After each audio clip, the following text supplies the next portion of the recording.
scream of frustration. Total frustration. Why isn't it working out here? What is happening? It's Big Rich, TD, and Fletch. It's San Diego Sports 760. Rich Orenberger out on vacation at least one more day. We don't know if he'll be back tomorrow. It's a mystery. Fingers crossed. Yeah, Miss the big fella. Absolutely, same. I feel like it's been forever. Look, getting some much needed rest. He's back east visiting with the family. Very nice. But it's just we don't know when he comes back because half the emails say it's until the 2nd, and the other half say through the 2nd. I don't know what that means. Yeah, we were texting him a bunch of stuff like about the Costco food court menu yesterday. Oh, yeah. Oh, gosh. And we didn't ask what day he's back. Yeah. Oh, we didn't ask that question. We could ask that question. He did say he's sticking to the carnivore diet. However, he's been drinking a lot of bourbon. That's fine. Yeah. It's part of it. It's part of the diet. Oh, that's sugar. Hang on. I got to mute myself. I got to make sure the volume's down. And I'm in the studio now. I'm on the YouTube stream. You look great. By the way, if you would like to watch us on YouTube, Big Rich, TD, Fletch, get over there. Hit subscribe. We need to up our followers to 500. Yeah. How many do we have right now? Like 30? Like 200. Oh, wow. Okay. That's pretty good. Yeah. I like that a lot. That's a good call. It's a good call. Lot going on. A lot for us to catch up on. We do have a couple giveaways we're going to be doing today. The Ohio players, they're going to be live at Viejas Casino and Resort.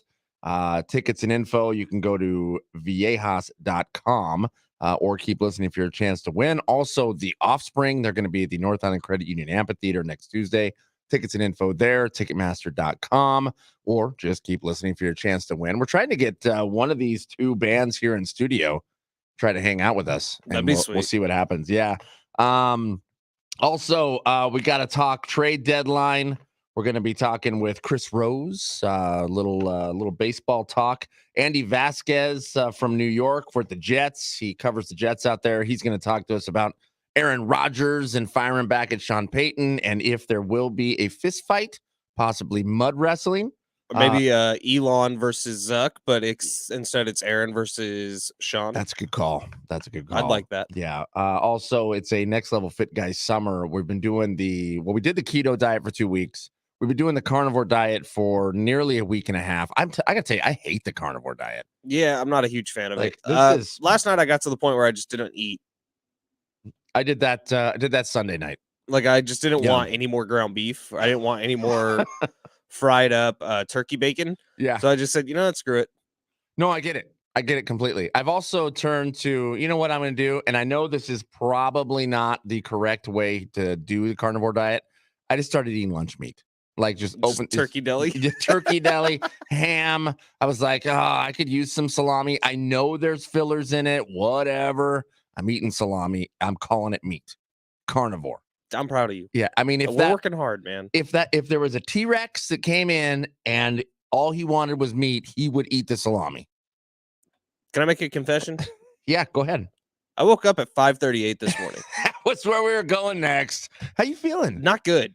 Very out of sorts. It happens. It happens to me like once every 6 months. That's good. Good. I mean, it's not the worst, but it's not good either. And I hate this feeling. I usually like being in here around 4:45, 4:30 and get really everything ready to go. But this morning, so last night we were cleaning out a bunch of stuff and we cleaned out the closet and we took everything that was in the closet and kind of put a lot of it on the bed. And then we got to the point where we were sort of just done working. Right. And I was like, well, our bed's covered. Where do I sleep? And so we slept on the couch last night and had a little camping. A little camp out. Yeah. You didn't just shove everything on the ground? No, it's a disaster. Wow. So we slept on the couch last night in the living room, which is a nice pull-out couch, and we were watching the Padres game, and I fell asleep, and I don't think I ever turned my alarm on. Perfect. And then around 5:38, Kendall shook me and was like, hey, it's 5:38. And I said, no, it's not. I said, no, it's not about 3 times before I looked at my phone. And then I panicked. Yeah, that's panic mode. And then I got up and I threw on some clothes. I'm glad I somewhat look okay. You look nice. And then I put flip-flops on instead of shoes because no time for socks, Travis. There's no time for socks. Pants at a time like this? Are you kidding me? You look great. Thank you. And if you're watching us on the YouTube channel, then you can see how great Ben Fletcher looks. Yeah, he looks beautiful. Absolutely. Great for how prepared I was. I went and bought a nitro cold brew last night. Because I had a feeling that this morning was going to be a rushed one. Wow. So I got one last night, put it in the fridge, and then overslept. Genius move. That is that's next level. Yeah, but as sure. bad as I feel, I bet you I know who feels worse. The Padres? The Padres. God, no, we were trying to avoid it though. They didn't start until so late last night. God, I know. It went. Actually, the game went fairly quickly. It went 10 innings, and I think it was only about 2.5 hours, maybe 2:40-ish. But good Lord, I feel like I've been watching the Padres since 5 o'clock because of the rain delays. They didn't start till 8. They started at 8. Yeah. Yeah. And the Padres were down going into the ninth inning. Actually, let's stop. Let's pump the brakes in the 8th inning. When Juan Soto was sent home on maybe the worst send I've ever seen in my life. I mean, he was out 2 steps past third base. That's when the ball reached the catcher. I mean, it was terrible. Bad decision. Yeah, that was awful. And I mean, I don't know. I mean, I kept rewinding it to see, can I see him actually being sent here? I never saw it. I did hear Don and Mud say, yeah, they sent him. But wow, that was terrible. But then in the 9th. Yeah, I mean, sometimes it's not just players who are pressing, by the way. Sometimes coaches are pressing a little bit too. When you think you need a run, and so you force something that maybe shouldn't be happening. And maybe they thought the rain was going to mess things up. Maybe they thought they wouldn't make a play, but it was so out. It was incredible. And then they challenged it, which I don't know why, but okay. I mean, that's fine. That's cool. We go to the 9th inning. And there's a little 2-out magic that happens in the 9th. Trent Grisham. Out of anybody on the team, it's Trent Grisham who hits the jack. Yeah. I'm going to find the audio of that because that was a special moment. It was. That was a special moment that ends up being all for naught because Trent Grisham ties it. They go to the 10th. Padres load. Oh, by the way, Ha-Seong Kim, who plays, didn't play in the outfield, but he was pinch hitting or designated hitting. Hits a double in the 9th. He's now on base. Padres can't do anything with it. It's over. Fernando Tatis before we Jr. get to the crappy stuff, let's hear Trent Grisham's homer. Let's do it.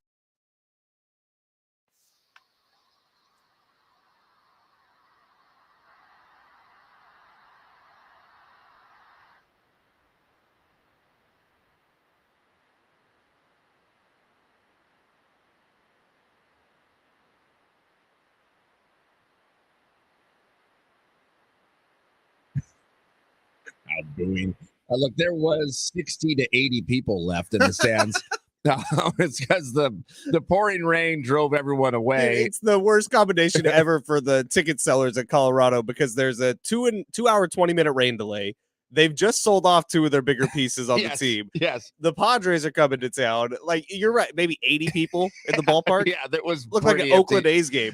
It looked worse than the Oakland A's game. It looked like, I don't know, the Modesto Nuts. Those games are fun as hell, man. They are. My grandpa sang the national anthem at the Modesto Nuts game. Yes. With his barbershop quartet. He did. That is absolutely amazing. No, you are right. Those are fun games, but it looked, I mean, there was nobody there. Plus it was 12:30 in the morning in Denver. So it was pretty late and it was pretty wet and no one was really caring too much about the Rockies up there. But yeah, Trent Grisham. And actually Trent Grisham gets to the mound and I went, oh God. This is how this ends. Yeah, I thought for sure a strikeout was coming. Yeah. Probably even a strikeout looking. Man, and he hit it right back in my face. Very nice, Trent Grisham. But Ha-Seong Kim then hits a double. Fernando Tatis Jr. strikes out. Now we go to the 10th. Padres load the bases. They load the bases with no outs. There's no way they lose. There's no way they can't score. They didn't score. Then in the bottom of the 10th, Manny Machado drops a ball. It was very uncharacteristic. And then sack fly ends it. The end. Padres cannot win 4 in a row. Now, bigger picture, everything we were saying yesterday about how it felt like a new leaf had turned over. It felt like the Padres were on the right track here. Don even said it on the broadcast. Like, we've been joking a lot about turning point at different points of the season, but Don said it at the end of the broadcast on what day was that? Sunday, after the day game, that, oh man, something's turning around here. Right. And when Don said it, I was like, yeah, you know what? Don, you've never lied to me before. Something's happening here. Right. And then yesterday, man, it's just a couple different opportunities to put that game away, never actually closed the door. It's rough, and I don't know how to feel now with the trade deadline literally hours away. Well, So 1:00 today. It is a gut punch. I mean, a big gut punch, and I do still think that was a different Padre team. Padres have yet to win a game this season in extra innings. Is that That still 0-9? That I believe that Or is 0-8? I was going to say I thought it was 0-9, but now that you say 0-8, could be. It's 0 and whatever. They can't do it. It's 0 and a big number. Yeah. But, and if I'm trying to find a Padre positive here, there was a little fight there. Yeah, and Trent Grisham did it. I mean, yeah, 2 outs, top of the ninth, down to run. You're down literally to your last out. Some of your last pitches? Trent Grisham hits a home run. That's different. 1,000,000%. How many? Like I can count. I was at a game this year where Trent Grisham ended a game with a strikeout. I've seen at least 3 more. So it's happened a lot this year. You know what else is different? Padres were the ones who pushed us into extra innings. It wasn't the opposing team crawling back into it, forcing extra innings, and the Padres rolling over. That wasn't the case. Yeah, but that still doesn't help the record because it's still an L. Nope. And now I still don't know how to feel at the trade deadline. We'll open up the text line 70470. Start your message with team. Not necessarily what will the Padres do, but what do you think they should do? Because there's a big difference in those two statements. Because I still think that they're probably going to add to this team right now. And I still think personally that that's probably a mistake. Yeah. Now I've jumped on board with AJ Preller if that's his plan to buy pieces at the deadline. I was even after that 3-game sweep of the Rangers, I wasn't really on board with buying. I was still kind of on board with selling at least one of the pieces. I still think that that's the right move. I would sell Hader right now if I were the Padres front office. And do I feel bad about it? Yeah, I like Josh Hader, and I think he's a stud closer. He's been one of the best closers in baseball. I just think it makes too much sense to sell him and try to get something back for this season. Well, a couple things. One, 949 weighs in on a number of items here. 0-10. Oh, go on. 0-10. Yeah, so much for the turning point. Can't get that 4th win. And we will get to the U.S. women's soccer team. We will get to that 949. Did you watch? Ben, yeah, I got up at midnight. Not even get up. I just stayed through Padres. I haven't slept. I should have woken up at midnight and watched. I didn't, and I'm going to tell you right now, if I did get up at midnight and watch this game, I'd be so pissed. I mean, I would be. I would 0-0. 0 freaking 0. So we'll get to that. We will get to all that. 619 does weigh in, basically answering the question before I asked it. Padres are chasing fool's gold if they don't sell. Too many obstacles in the playoffs for a team that has been inconsistent all year. Swallow your pride, AJ, and get back what you can before it's too late. That's kind of exactly what I've been saying. Yeah. I mean, there's definitely that feeling. Definitely. There's that, and that is, I think, 100% accurate. I think it's 100% valid. I think those are all great points. Chasing fool's gold is a fantastic way to put it because they could be. I mean, I don't see this Padre team turning things around just yet. I hope they can. I hope there's a window there. Shockingly, because everyone else lost above them, the Padres are still 4.5 games out of a wild card spot. Yeah, I mean, yeah, it's crazy. I mean, absolutely crazy. If they would have won that game, they would have set themselves up even more. But I mean, you're correct, and it looks like that like when you're talking about Josh Hader, it looks like people are offering. Oh yeah. But the Padres want so much, right? That he's not going to go anywhere. I think there was a report from either Dennis or Kevin. I can't remember who did it. And we'll talk to Kevin AC tomorrow, by the way, and figure out what was the Padres' mindset today. But it was along the lines of they're going to listen, but unless they're blown away, they probably won't move. Mm-hmm. And it's just, well, what does blown away mean? Does blown away mean a ton of prospects? Does blown away mean you need MLB ready talent right now? What does that mean? If you're looking to get cheap but effective quickly here, maybe that's the way to go. Like you move Hader, try to get some MLB ready talent. Like I'm not really sure what we're doing here. If we're thinking that we're going to keep both of them and something's magically going to change over the last 55 or so games. Yeah, I don't know either. I honestly don't know. Other than that they see something, they see some kind of change there that they think they can sneak in here to the playoffs. Personally, as a Padre fan, getting into the playoffs and losing in the first round is is almost worse. Oh, I yeah. mean, that's terrible. And look, if they had won that game last night, I would probably be beating a different drum this morning. Oh my gosh. It'd be 4 in a row. It doesn't matter how they won. And we'd be so excited that they're one game from being 500 on the But the fact of the matter is that game never should have been close. You're playing against the Colorado Rockies. I know there was a 2 hour and 20-minute delay. Look, there's a lot that goes into that psychologically. It's just last night was a lot. All right. You've never gotten over the hump of 3 games all year. We get all that. But it's still the Rockies, and you're still the Padres with a payroll that would outlast the majority of teams in all of baseball. Like, that's a game you just have to win, and you didn't get it done. Yeah. So I think fans are allowed to be frustrated this morning. And the reason that there's frustration and the reason that you have the 619 saying they're chasing fool's gold is because we have said this 25, maybe 30 times this season. That was a game that you should have won. There was no reason you shouldn't have won that game. I mean, it's happened over and over and over again. This show has talked about this same scenario continuously.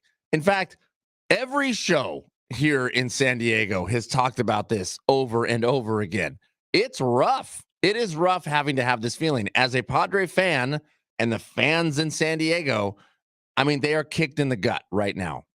Or last night or early this morning, however you want to look at it. It was rough. A different 619 weighs in with a different thought. Why would you want to sell? You're 4.5 games back from a playoff spot. Just get in, and it's a new season after that. They had the best record in the month of July. Why would you want to quit on this season? It's not about quitting on the season. I don't think moving Josh Hader says you're quitting on the season. Like, I really don't. You paid Suarez to be your closer of the future. Like, Josh Hader moving at this trade deadline was part of the plan when you paid Suarez. Now, that plan hasn't really worked out because Suarez spent so much time away from the team on the IL. But he's back now, and he's actually playing pretty well. Like, Suarez has not been the issue in this bullpen since he's been back. In fact, he's been one of the bright spots. I'm saying that when you get to the end of this season, if Hader and Snell both walk, you're dealing with an extremely diminished AAA squad right now that has nothing that's going to be close to ready, or at least impactfully ready, when you get to the time of next season. So why would you not try to get something back for this guy? Because most likely you're not going to pay him because you have so much money wrapped up with Musgrove, Darvish, potentially Snell, potentially Soto, definitely Manny, definitely Tatis, definitely Bogarts. You have so much money already wrapped up around this ball club that it's going to be really tough to pay either Snell or Hader. You may have to pick, or you're not going to get either of them. I'd say it's a 95% chance you don't keep either of those two long term. So why would you not try to get something back right now to make sure 2024 isn't the same issues that we're having in 2023, which is a team that's wildly inconsistent, which is a team that we expected to have multiple 6-7 game win streaks by now, that don't even have a 4-game win streak. Right. Like, there was just so much expectations behind this team, and they don't have the bench to do it. They don't have the bullpen to do it. So right now, why would you not try to get better, if not for 2023, which, by the way, moving Hader at the deadline could get you better in 2023. I know it's hard to feel that because he's been so good this year, but if you get some MLB ready pieces that are younger and cheaper, you might actually be better in 2023. So that's my whole thought process behind it, is you don't know what you have until you get it. But right now it's going to be impossible to know. And if you keep Hader and you keep Snell, it's going to be the exact same team moving forward through the end of the year. And I know that preseason prognosticators, they'll say, well, you got to trust the numbers from there. You can't necessarily trust the numbers from now. Well, I trust the numbers that I've seen on the field because we're 100. No, how many games are we in? 60 something. That's a lot. 60 games in? No, we're 100 and something games. Yeah, whatever it is, 100 and some change. No, you're right. You're right on all that. But the 619 is feeling the same thing that I was talking about yesterday. Is we're here, man. We've already pushed the chips in the middle of the table. You're 4.5 games out. There is a window. There is a chance that you get in. There is still a chance that things turn around. I'm gambling. I've got everything in. Let's rock and roll. I feel the same way, and I think I talked about this late last week. Of it may be a bit of a selfish feeling because this team is supposed to do great things. This team has the talent to do great things. This team should be able to put together wins. They just haven't. Whatever the reason is, if whatever the hex is, whatever the curse is, lift it, man, and let's rock and roll. We're already here. We've already said we're paying all kinds of money to put this thing together. We're going to rock and roll. Boom, and the chips are in. Let's go. And the good news for this 619 number is I'm not AJ Preller. And AJ Preller is a little bit of a bad boy when it comes to the general managers of baseball. He does it his own way. I don't think he's going to sell. I think that he's going to keep Josh Hader and Blake Snell. I think maybe there's some little moves made, maybe to add a lefty bat to this bench, maybe to add a piece to the bullpen. I don't know what he's going to move to get that. I certainly hope it's not Jackson Merrill or Ethan Salas. Like, I hope these are small moves with maybe a couple pieces from AAA who aren't going to be MLB ready for another couple years. But we'll see. I don't know what AJ is going to do. He's a little bit of a madman, and that's what we love about AJ. But at times like this, that's kind of what we don't like about AJ, because this roster has not worked out so far. You're again spot on. Spot on. Fangraphs, by the way, have now moved the chances of the Padres making the playoffs up a notch, 39.8% after a good weekend against the Rangers. So, I mean, the window of making the playoffs is, what was that number? Just under 40%, 39.8%. Is that good enough for you to gamble? Yeah. 40% shot. I mean, that's a pretty big chance. Sit at a blackjack table, you have a 40% chance of winning. I'd take that. Yeah, that's huge. Yeah. That's massive. I mean, that is a huge percentage. So yeah, you would go with that. And I do think that they need to make some small additions. They need to help out that the middle of the lineup a little bit. They need to help. They need some relief pitching. 949. They need to finish this series with 2 wins and then sweep the Dodgers. Tall order. I agree with you. That is what they need to do. Is that what they're going to do? We'll see. Yeah, I mean, but the other, and calling that out right now, they'd have to win 6 in a row. Yeah. And they can't get past 3. I don't know what it is that blockade of 3. Trav, you know it's a great thing when you maybe had a rough morning, you overslept a little bit, maybe you're still thinking about the Padres loss from last night. What's that? Getting off of work and having a nice crisp long ball. Yeah, I like one of the most refreshing drinks in the entire world. The finest lemon iced tea, ready to drink cocktail that keeps the party going all day long. Our guys Dennis and Daniel O'Connor. Daniel will be here tomorrow. Can't wait to talk with him. Took a classic cocktail, put a little backspin on it. Perfect for that early tea time or twilight session. Crafted right here in San Diego, January of 2023. Long ball is shareable. It's crushable. It's a canned cocktail with just 3 ingredients. At 123 calories, just 5 grams of sugar. Long balls have that clean, refreshing finish that will keep you in the game all day long. I do have some bad news and some good news from everybody out there. Bad news. We already drew our winner for the inaugural Big Rich TD and Fletch Take a Listener Golfing presented by Longball. Working on the title. But if you want to get in for next month, the link is open. So head over to sportssd.com, head over to our Twitter account at Big Rich TD Fletch. Get on down to our contests and promotions page, and you will find a link that will tell you how to get in to play a free round of golf with Big Rich, TD, and Fletch. Find long ball at more than 20 San Diego golf courses, keggandbottle.com, and a bunch of different other retailers. Visit longballshooter.com for the full list of retailers. Sign up for the Long Ball Challenge for your chance to win $10,000 in cash and prizes. Go long, tease nuts. Please drink responsibly. When we get back on the other side, we'll talk a little bit about the Women's World Cup. We will continue talking about these Padres. It's Big Rich, TD, and Fletch on San Diego Sports 760.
This update is presented by Staples Stores. Padres still unable to get 4 straight wins. They fall to the Rockies last night in Colorado 4-3 in 10 innings. Trent Grisham did hit a tying home run in the top of the 9th inning, but unfortunately in the bottom of the 10th, the Rockies would take the lead back with a sac fly. Good news for the Padres. D-backs did beat the Giants last night, meaning Padres still just 5 games back of that final wild card spot. The U.S. women's national team played early this morning around midnight. They played to a draw versus Portugal, bringing their record to 1 win, 2 draws in the group stage. It was a nervous one, but they do advance to the round of 16 as the runner-up in the group stage.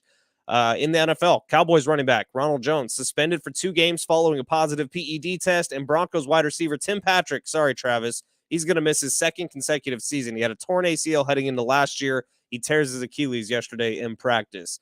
Staples has what you need for travel: passport photos, luggage, headphones, even personal travel-sized items. Now get $10 off your purchase of $30 or more when you buy a travel service. In-store only. Offer ends September 16th. Exclusions do apply. Staples, your first stop to nonstop travel.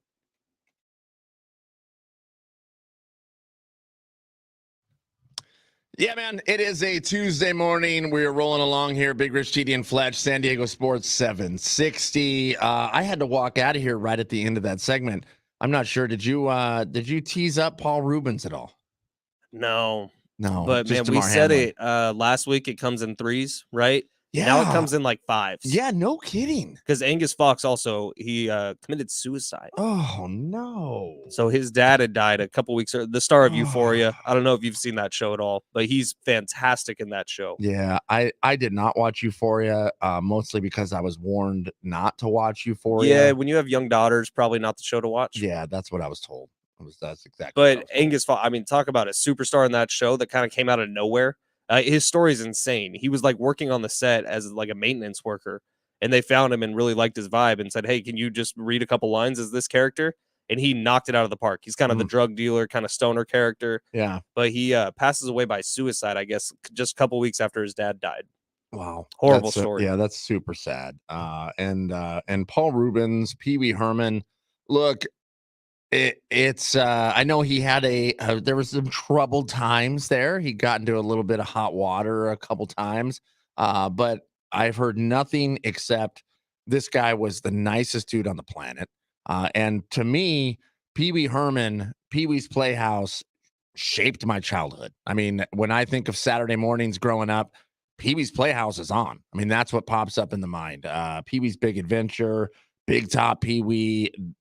Look, it's I don't know if there's any other person who has captured my generation or captured a generation like Paul Rubens did. Hearts go out to them. Look, personally, I have stolen bits from Paul Rubin for this show. The Conky 3000 was from Pee Wee's Playhouse. Really? Yeah. I thought that was a Travis original. No, nothing is a Travis original. No, it's yeah, I mean, very, very sad. He was battling cancer, lost the fight. He was keeping it very close to the vest. I had actually reached out to Paul Rubens' camp. We're trying to get him on the show. Had no idea. The response was he's not doing media at this time. And now we know why. So my heart breaks a little bit there, but I hope that on the other side of the bridge, he is pain-free and doing well. So we do have a couple of YouTube comments, which we're committed to reading all of those now. Yes. If you want to follow us, subscribe to us on YouTube, just Big Rich TD Fletch. Put that in the search bar. You will find us, and you'll see our beautiful, not so beautiful faces. But Peggy jumping in early for getting up 20 minutes before the show, Fletch. You sure do look good. Thank you, Peggy. Yeah. As you get your morning routine going, just know we're with you. And we love you. You're winking at the camera right now? Big time. Wow. Kevin says, time to let them go. Padres are terrible. Okay. Look, you know I think there's a lot of Padres fans that feel that way. Yeah, that seems to be the growing sentiment, right? Yeah, I mean, hit us on the text line if you feel differently. 70470, start your message with team or drop a comment on our YouTube. We're happy to read them. And today's like this is on you guys because we've done the same show over and over again for a long time, talking about the Padres who can't seem to win 4 straight, who can't seem to get the win when we tease it as one of the most important games of the season. I don't really know what to say anymore about this team, but Gus weighing in on YouTube saying my favorite show, the TD Fletch and sometimes Big Rich. Once football season gets going, we're all here. and we're all here every single day working our asses off. This is kind of the one time a year where we can take some vacation time. So we've been rotating. Rich just happened to take the longest vacation time. But you know what's fun is I was told, yeah, nah, we can't do 2 weeks off anymore. We're only going to do 1 week at a time, so just plan accordingly. And then it was like 3 days later, Rich was like, yeah, so I'm going to be gone for 2 weeks. Not full 2 weeks. No, not a full 2 weeks. Not a full 2 weeks. It may only be 7 days. Yeah, we might get him back tomorrow, and we'll be so happy for it. You want to put bets down? Better for it. I'm going to say Thursday. I would say Thursday as well. That would be my guess. And okay, how about this? On Thursday, is he broadcasting from a brick from an undisclosed location in California? No, I think he'll be getting ready to get back. Yeah, okay. I think he'll be ready to. He's fired up. Yeah, leave the kids at home and come back. He is probably so ripped on the carnivore diet. We haven't seen him for a week and a half. Yeah, I'm curious what it's doing to him. He's an athlete. I mean, you think it would trim him the quickest. Look, I'm telling you, as you get older, it's harder to shed the weight. Watching that video yesterday that we posted to our TikTok. Yeah. It was us, you and I going back and forth about NFL stuff, just all the craziness that's happened. Yeah. Your face looks skinny. It doesn't look skinny. No, it looks skinnier. Okay, all right. Thank you very much. I can tell with you, definitely, you've dropped some pounds. Yeah, Travie. You're looking trim. I feel like you could stop right now and you look perfect. No. Oh, okay. No, I got to keep going. Kendall took a video of me last night jumping into the pool, and I saw it, and I was like, really? I thought I made more progress than that. Maybe adding a little exercise to our next level fit guy routine. I sent that text last night, and neither of you responded. Yeah, because we don't want to respond to that. Okay, then we can let the listeners decide for us. Okay. So my idea for next week on Next Level Fit Guy stuff, maybe doing a less intensive diet, because these last 2 diets have been pretty life-changing and altering. Yeah. We do maybe easier diet. Okay. But during every single show, we have to get in 100 push-ups. So that's 3 hours to do 100 push-ups every day. Does it every single day? I think we got to try to do a week. I mean, if we do a week, that's 500 push-ups, man. Maybe we add some different things to it. Like one day we have a line dancing coach in. Or maybe a yoga coach. That'd be funny. A yoga instructor in studio. I'm just saying, like, if you want to do 100 push-ups per show, that's only 10 per commercial break. That's not that bad. What if we get a whole set of free weights in here? Just have people working out the whole time. If we watch people work out, I feel like it's pretty close to the same as us working out. How many push-ups could you do right now? I'm not confident in my answer. Without having to take a little break, probably 10. Yeah. So were you there for that Bar Cart Friday where they made me do push-ups? No, I don't think I was. Was that the one Bar Cart Friday? No, Alex was here. Eric was here. Oh, maybe. And Alex bet $40 that I couldn't do 10 straight. Oh, I did 10 straight, nice. It ended with a clap push-up. I had a lot. Yeah, I was here. I had a lot of adrenaline and booze floating through my you get more athletic after a few drinks. Right. So but I don't know. Yeah, which 100 in a show would be tough. Which you can tell out on the golf course. Which we know where we're playing. And we know who we're playing with. We know the winner has been chosen for, what are we calling this? The inaugural Free Golf with Big Rich, TD, and Fletch, presented by Longball. There's got to be a better name. Longballshooter.com. Over 20 golf courses in San Diego. Yeah, no doubt. 123 calories, just 6 grams of sugar. Are we going to hit all 20 of those golf courses? I would like to. We're going to add more golf courses as we go along. So I'm glad you bring it up, because the new month is now open. So we actually got a ton of people sign up for the first month, and we want to golf with as many of you as possible. So keep it coming. Yeah, no doubt. Where do they go to do that? SportsSD.com. Also our Twitter account. I'll put the link up today. But at Big Rich TD Fletch. If you go to SportsSD.com and navigate to contests and promotions, you will see it. There's a great graphic of a really good-looking guy who we've never met drinking a long ball.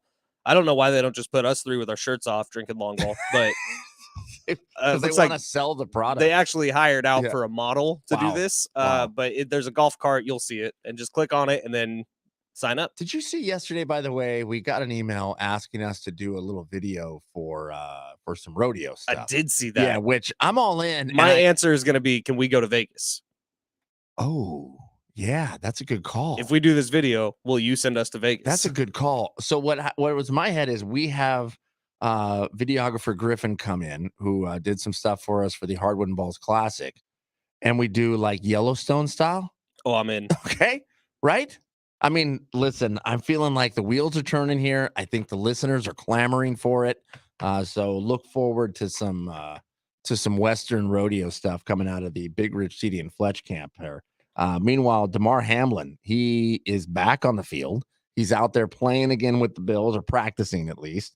And he talked about it. He opened up about it. He said, "I was a little scared to get out there." Of course you would be. Yeah, you died. Yeah, you died out on the field. So Like, are we exaggerating when we say that? I don't think so. No, his heart stopped. Right.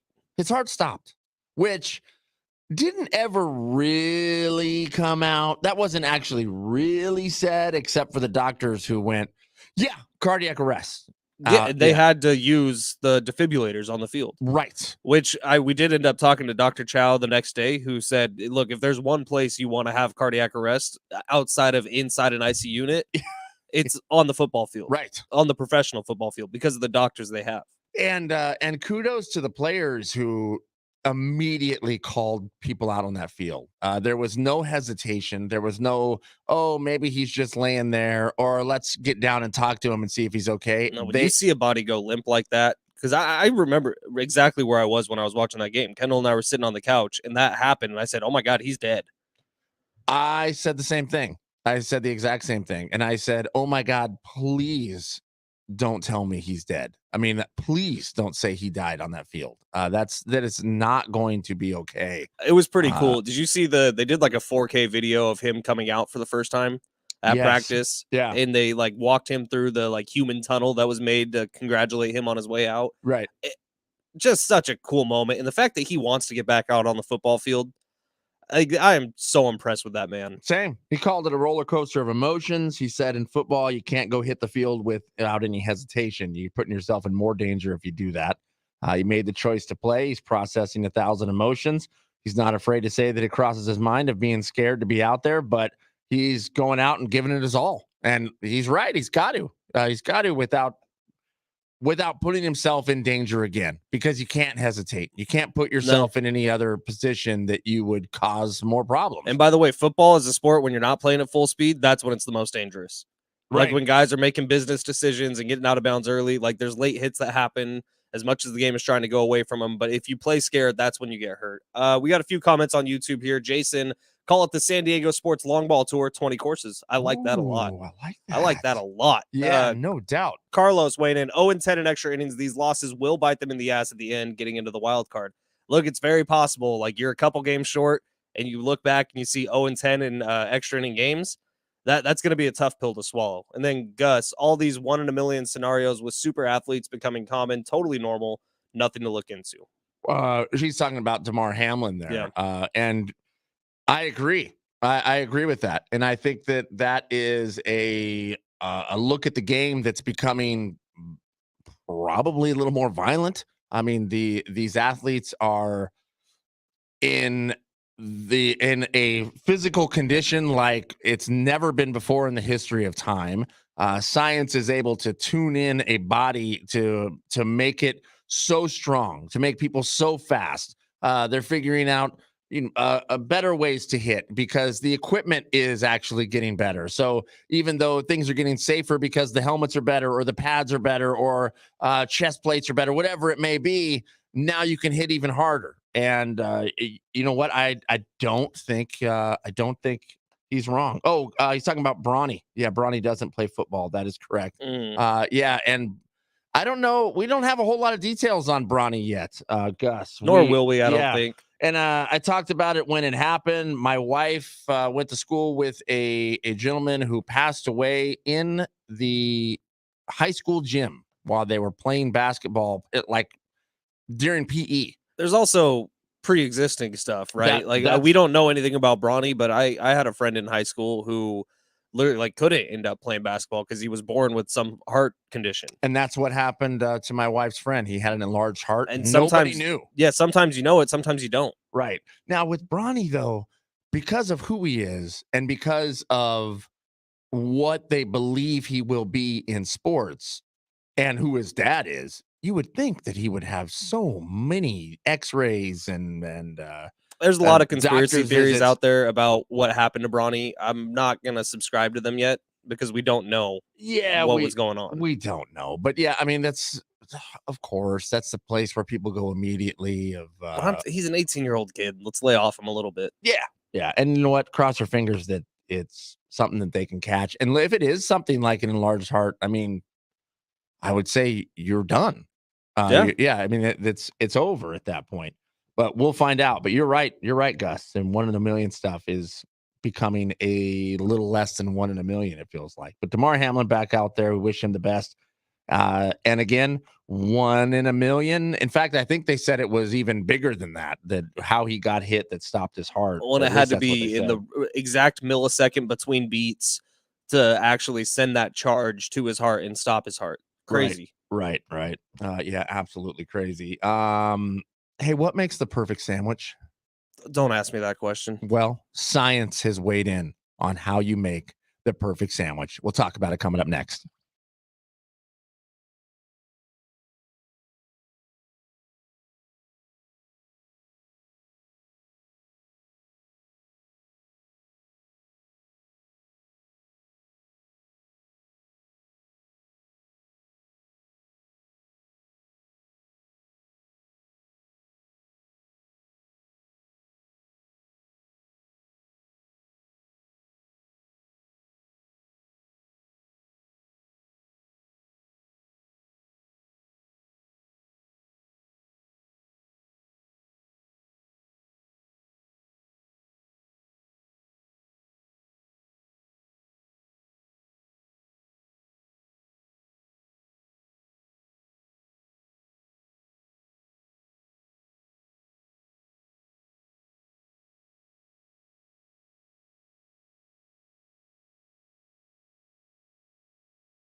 Science is going to tell you, and then we'll tell you next.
Look, we like to eat here on the show. We like to eat. Okay? It's next level fat guy stuff. It's what we do on Tuesdays until just a few weeks ago when it was decided we should probably stop eating. We're all probably fat. stop. Yeah. It worked. Next level fat guy stuff worked. We got to do next level fit guy stuff. So that's what we've been doing. However, whenever there's a story like this, it does sing to me. It does speak to me. Study finds what makes the perfect sandwich. Now, I thought science was gonna break things down here and say, look, what it has to be is this kind of bread with this moisture level, and you have to have this kind of lettuce, and it has to be in the fridge for so many hours at this temperature, whatever it was. It wasn't that. It was just they did a poll and said, what is the perfect sandwich to Americans? Do you know what the perfect sandwich would be? Peanut butter with honey. No, that's a good call though. But with honey, you're a peanut butter honey guy. Oh yeah, man. PB&J. I think PB&J is solid. The cravings after being this far in on carnivore, keto, whatever, and I haven't had peanut butter in 2.5 weeks. Dude, a peanut butter and jelly sandwich. Do you know how much soft white bread? I love peanut butter more than most things on this planet. Wow. And I haven't had peanut butter in so long. That does sound good. Real good. Well, that's not what Americans said. What did Americans say? They said the ham and cheese. Oh, what the hell? You don't like a ham and cheese? I do, but not as the best sandwich ever. I can think of 30 sandwiches off the top of my head right now that are better than just a ham and cheese sandwich. 30 sandwiches? Yeah, I could. Ham and cheese is pretty high for me. That ranks. That's a solid sandwich. But are we talking literally just ham and cheese and white bread? It is. This was a survey conducted of 2,000 Americans. It consists of tomato. 54% said tomato needs to be on it. Yeah, I'm out. Yeah, I usually say no tomatoes on every sandwich I have. I agree. I don't like tomatoes. Then cheddar cheese, 39%. That's what needs to be on a sandwich. And then Black Forest ham, 39%. That was the number one choice. I mean, I'm not upset about a ham and cheese sandwich. I'm just saying, like, go to, I got a perfect one off the top of my head. High Street Deli in San Luis Obispo. They have a Dutch Crunch roll with turkey, ham, and bacon with like shaved lettuce all chopped up. But the Dutch Crunch roll makes the whole thing. So it's like this big, crunchy, tear the top of your roof off your mouth roll that is so damn good. Is a French dip, is that a sandwich? French dips are delicious too, with a little au jus. That would be my number one go-to every single time. Why do we do this every day, Travis? 67% of Americans said they could live on sandwiches alone for a full week. We're just torturing ourselves. Yeah. How about the survey also found the average American craves a sandwich 4 times a week. 4 times a day. 4 times a day. Yeah. So yesterday on Twitter, well, last night really, our buddy Ray on Twitter reached out to us and said, "You guys are the best influencers. I just took my daughter to Chick-fil-A and got the new peach shake." We were complaining that we don't get to eat Chick-fil-A, and that is sending our listeners to Chick-fil-A.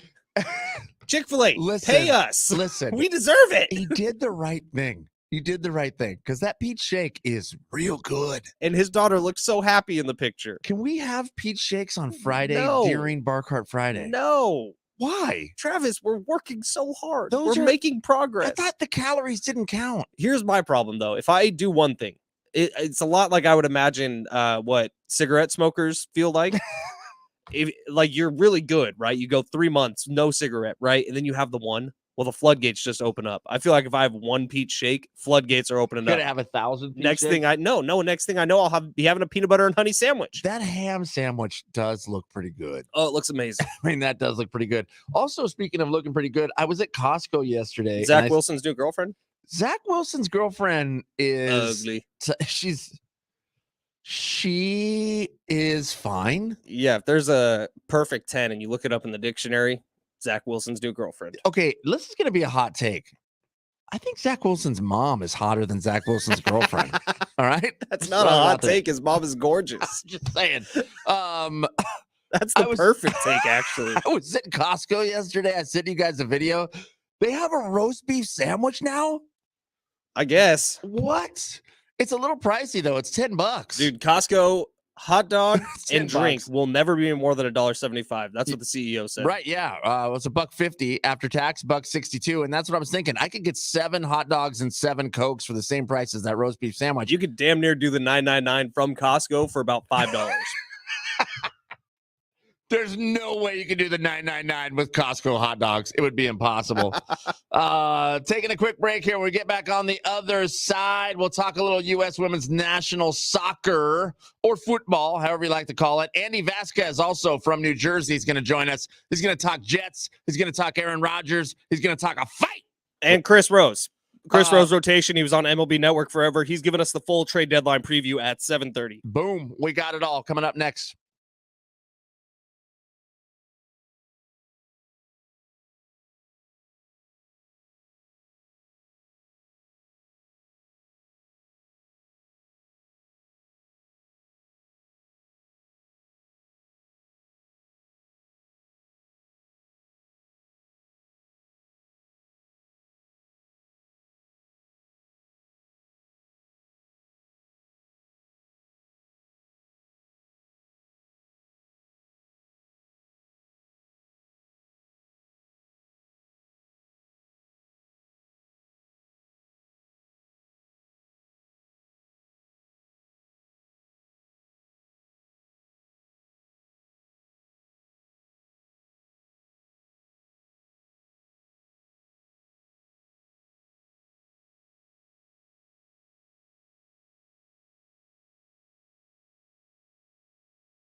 It's hour number 2, Big Rich, TD, and Fletch. We'll begin here with the Padres as this update is presented by Staples Stores. Padres still unable to get 4 straight wins. They fall to the Rockies last night in Colorado, 4-3 in 10 innings.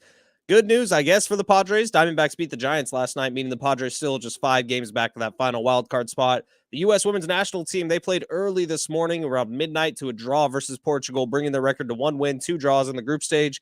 It was a nervous one, but they do advance to the round of 16 in the Women's World Cup. They were the runner-up in their group stage.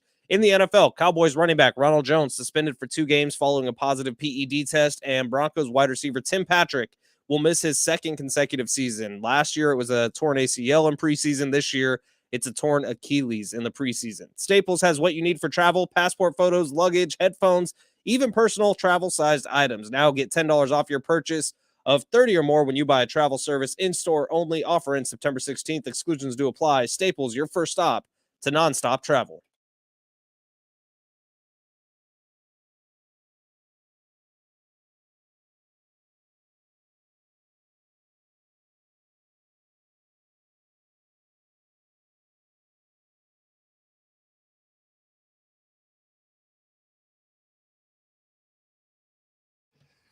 Yeah!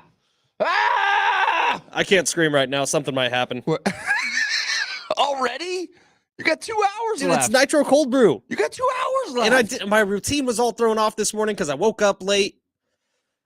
Wow. I'm a routine-oriented person, Travis. We're almost in an emergency situation. Yeah, we it's got okay. 2 It'll hours pass. to go. It'll pass. Oh my goodness, that's crazy. You asked me a question if I was a boob or a butt guy just now, and we covered this on, I think it was August 30th of 2022. When we announced you to the world. Yeah, that's right. When you opened the box that held The big TD box. inside, it was a large. It was It's like a smaller box now, but it's refrigerator- a huge box. refrigerator size box. Now it's like a mini fridge. I've lost so much weight on the keto and carnivore diet. I think I'm gonna guess that I've lost 5 pounds. That would be my guess. I think that's accurate. I mean that's what I'll bet you it's more. You think? I don't. I'll bet think you it's so. more. It doesn't feel that way. Like I feel like when you start getting close to 10 pounds, like your clothes start to feel like they fit a bit different, and I don't feel like I'm quite there yet. I don't know. I've upgraded myself to a double XL shirt over the last couple months. All right. I'm wearing an XL right now. No, are you? Mm-hmm. Wow. And I'm wearing some shorts that did not fit me a few weeks ago. Look at you. There's no way I could put an XL shirt on. That would be a fat guy in a little coat, without a doubt. Here, Yeah. check it out. Does it look like it doesn't fit? No, that fits. That's nicely done. You look fantastic. Yeah, people on the YouTube on the stream are seeing that as well, and sure they're very excited. Program director Mary Ayala she'll order shirts sometimes, and she'll be like, "I got you an XL." I'm like, cool. I mean, I'll give it to someone, I guess. And she's always like, "Oh, it's XL. It's big. It's huge." Yeah, that's definitely it. Mary's like 5 feet tall. That is correct. Women's World Cup, little U.S. soccer happened at midnight. Last night or this morning? What do you want to call it? Okay, this morning. Like if you look at the date of the scheduled game, it was Tuesday, August 1st, which that is wild that we're in August right now. But oh my gosh, it is August 1st. I know it's rent day. They end up tying. Okay. Which, in my opinion, if it's in the World Cup, there shouldn't be ties. 1,000,000%. 1,000,000%. Like, what are we doing here, soccer? Yes, football. I mean, I don't get it, to be quite honest. Now, this is March Madness. Except bigger. Except it's the world, and you're ending in a tie. I mean, a draw.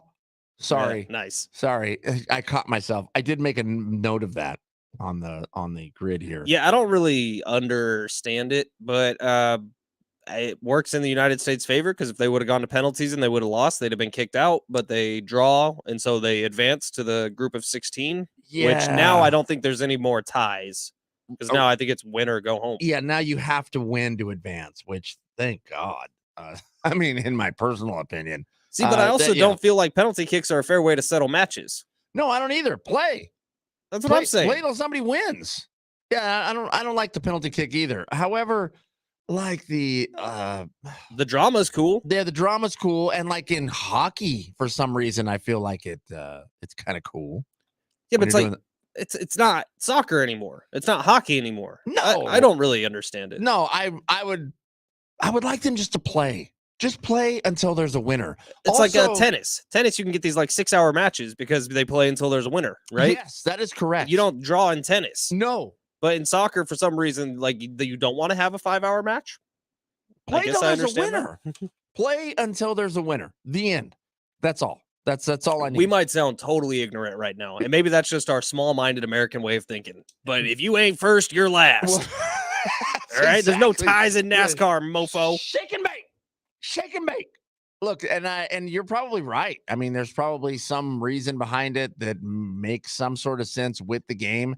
But as a not a big fan of soccer, I'm trying to figure out the sport of soccer and trying to see why people love it so much. It's like, people who drink wine and they really just wine lovers, and they'll break down like the taste and the smell, and I'm getting notes of apricot, and there's some floral notes here on the back end. It tastes like wine to me, and I want to love wine that much. I want to figure it out. That's how soccer people are. They love it. They absolutely love it. And I'm like, yeah, I don't know. I mean, this is like soccer to me. And again, we're in the minority, clearly, because the majority of the world, soccer is their whole life. Correct. But like you said, the U.S., they couldn't lose. Otherwise, they wouldn't advance. So they didn't lose. They tied. And now they do advance. Now they go to round of 16, not round 16. Or the Sweet 16. Round of 16. Dodging their near collapse. They're going to face a more difficult road with its second place finish in Group E, and the Netherlands finished first by routing Vietnam. They better not lose. Freaking America, bro. Yeah. You're a 2-time defending champ. Listen, we'll bring out the Mount Crushmore of beers if we have to. If we got to rally this team to victory. I do think it'd be pretty fun if we all got smashed and watched a U.S. Women's World Cup game and like got really into it and we're cheering like crazy. But what if it ends in a tie? Or what if it starts at midnight? Oh God. There's certain things I'm just not willing to do. Yeah, that's one I know. Yeah, it was bad. It was bad. However, I was up until almost midnight because of that Padre. Yeah, game. I didn't make it past the 5th inning. It was too late. You didn't? No, it was too late.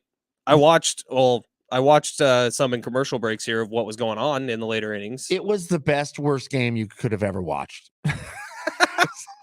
Dude, I'm saving it because I'm hoping this team makes the postseason. Like, you remember last year during the postseason, we were up till like midnight, 1 a.m. every day. Right. Waking up at like 4:45 to come in and do the show. This game wrapped up, I would say, before 11. I think it was 10:45-ish. Yeah, dude, bedtime's 9. I was pushing it last night. Well, I mean, you got it full 8 hours then. I really did. You got nearly really 9. Nearly 9. Nicely done. We do need to call our guest here coming up. We're going to be talking with Andy Vasquez, who is a writer for the Jets. He works for the New Jersey Advanced Media out there. And we're going to get a little insight on what's happening out in New York with the Aaron Rodgers drama, Sean Payton drama. But that's it, man. I mean, NFL's back this week. It's happening. The Hall of Fame game happens Thursday. This is a day I feel like I've been waiting for a long time. Yeah. I don't have Andy's number. It's in the grid. Are you sure? Well, I'm looking at it in the grid, but maybe not. Oh, it's in this grid. It's not on my phone grid. Weird. That's weird. No update there. It is there. So I could have texted it to you, I suppose. That could have worked as well.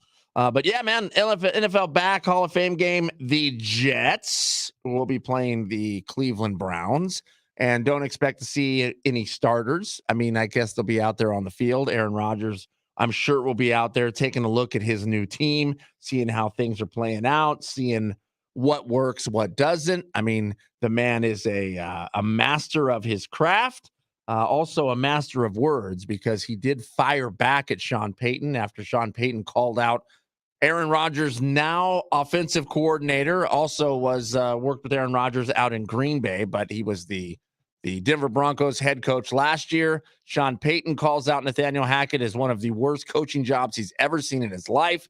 So Aaron Rodgers has to stand up for his man and says, hey, you keep my wife's name out your mouth. That just happened. Andy Vasquez from New Jersey Advanced Media. How you doing, Andy? Hanging in there, guys. How are you? We're doing all right, man. We're doing all right. Hey, what's the feeling out there in New Jersey, New York, with the Jets and Aaron Rodgers firing back at Sean Payton? Are you guys pumped? I'm ready for Week 5. I'll tell you that much. Can't get here soon enough. Let's make sure everybody's healthy and there, and I mean that's going to be an insane buildup. You don't get it very often where a coach says something like that. You certainly don't get it where he says something with the team so early in the schedule. So, yeah, it's exciting. I think people are looking forward to it, and obviously there's a lot of excitement around here with Rodgers and the Jets. They haven't been relevant in a long time, and now they're very much relevant. So we'll see how long it lasts. We'll see if the Jets can actually back it up on the field. But, yeah, it's an exciting time, and I'll tell you, Week 5 is certainly circled on the calendars.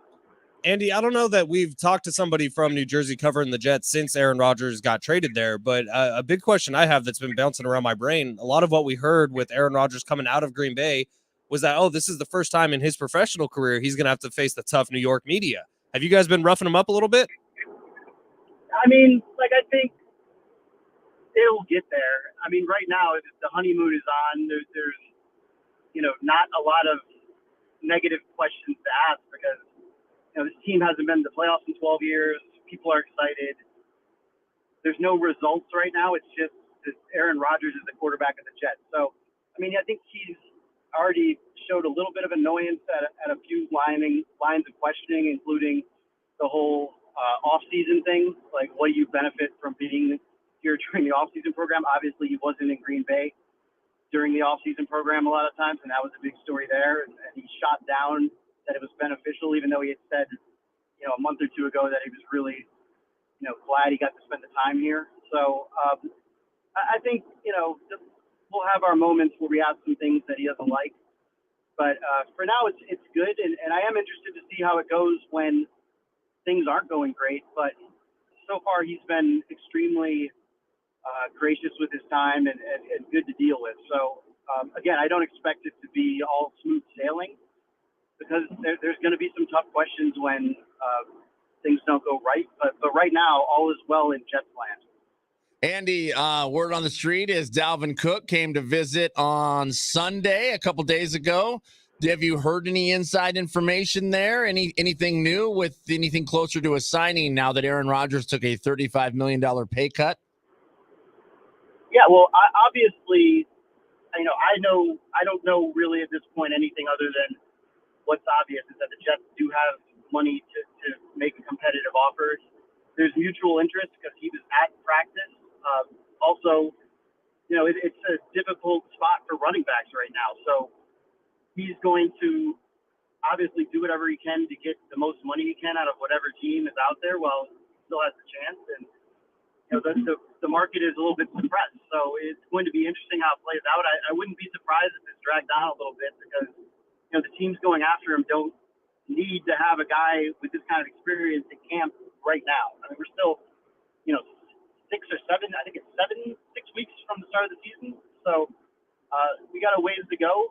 I think it'll kind of play out. I wouldn't read into the fact that he left the building as it's not going to happen. I think, the Jets aren't probably going to budge off of very far off of what they have because there's other options out there like Kareem Hunt, and he's probably going to see what he can get and see which situation he likes the best. So there's obviously interest. It's not every day you see a guy attend a whole practice and spend something like 12 hours in the facility. So I think the interest is real, and the Jets certainly could use him as Breece Hall works his way back from we expect, but obviously not at a full workload. He's still not in training camp. So they could use the experience, and it would be a good fit, I think, and then the run and pass game. Andy, when you look at last season in the NFL, I think 2-3 of the big bright spots were all young players on the Jets. Breece Hall before the injury, Garrett Wilson as the wide receiver, and then Sauce Gardner on the defensive side. How much better have those three gotten going into year 2? Well, Breece is kind of hard to read because we haven't really seen much out of him yet. I think in about 2 weeks we'll get a chance to see where he's at. That's the kind of the plan for the Jets. But everything with his rehab went well, and I got to tell you, I think they won like 1 or 2 games after they won their 6th game in the game that he got hurt, and I think they won 1 more game or 2 more games the rest of the way. So I think they won their 5th game in the game he got hurt, and then they won 2 more games the rest of the way. So he was very important to them, especially last year. This year they've got a little bit more wiggle room with a much better quarterback. But Garrett Wilson is a guy who can really take a leap this year because he had 1,100 yards last year. You look at who was throwing him the ball. Basically nobody. So he's going to have Aaron Rodgers there. I think he's going to take a big leap, and it's going to be interesting for Sauce Gardner because it's not going to be like he's catching anybody by surprise. And I think some teams will try to see if they can take a shot on him or get one past him. And how he does early in the season, I think, will determine if other teams follow suit. So I will say that they all have this attitude like they haven't accomplished anything, which is what you want to see out of guys who had a great year like that. But now they got to back it up, and that's been a problem for the Jets in the past, having their rookies who showed out in their rookie year back it up. Talking with Andy Vasquez, NJ Advanced Media. And Andy, where would you rank the Jets right now as far as the best teams in the AFC? I mean, because I'm looking at them at either 4th or 5th, just looking at this roster. How would you rank them right now? And how would you rank them if they add someone like Dalvin Cook? Yeah, I don't think Dalvin Cook's going to make them this instant contender because, they already have the potential to have somebody better than him in the second half of the season if Breece Hall gets back to full strength. So I agree with you. I think they're 4th or 5th. You can make an argument that they're 3rd in the division, but I also think they have a lot of young players who, if Garrett Wilson, Sauce Gardner back that up, what they did last year, Jermaine Johnson, their other first-round pick last year, who really didn't do much. He had a great offseason. He's looked great early in camp. He could give them a pass rushing threat. And Will McDonald, another guy, they drafted 15th overall.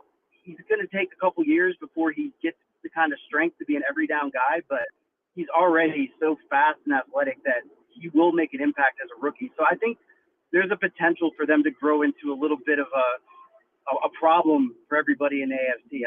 I would not put them among the favorites to win the AFC or the Super Bowl at this point because they're working in a new offense. You got a 40-year-old quarterback who's coming off one of the worst years of his career, even though it would be one of the best years in Jets history.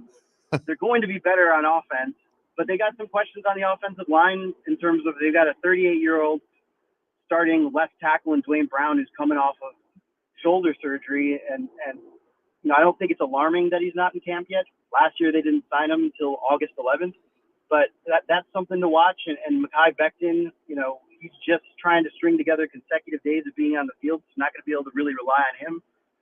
There's some questions on the offensive line for sure. And it could go the other way. But, yeah, I think they're going to be a pretty good team. If you just look at what their defense did last year, and now they're going to have an offense that scores points, so there's not going to be as much pressure on the defense, and they're going to get a little bit more rest because there's not going to be as many 3 and outs. So I think they are going to be a legitimately good team, but they have a tough schedule to start. They start with the Chiefs, I think, are at week 4. The Bills, obviously, week 1. Cowboys, week 2. Patriots, week 3. Like I already said, the Chiefs, then they go to Denver, and then they have Philly. So you get both Super Bowl teams and a bunch of other perennial contenders. They're going to have to weather that storm and get out of there, somewhere around 500 to have a chance.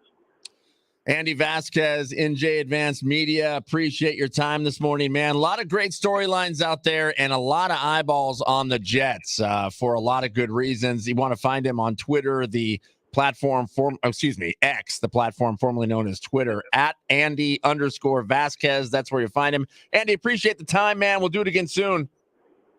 Thanks for having me, guys. Take care.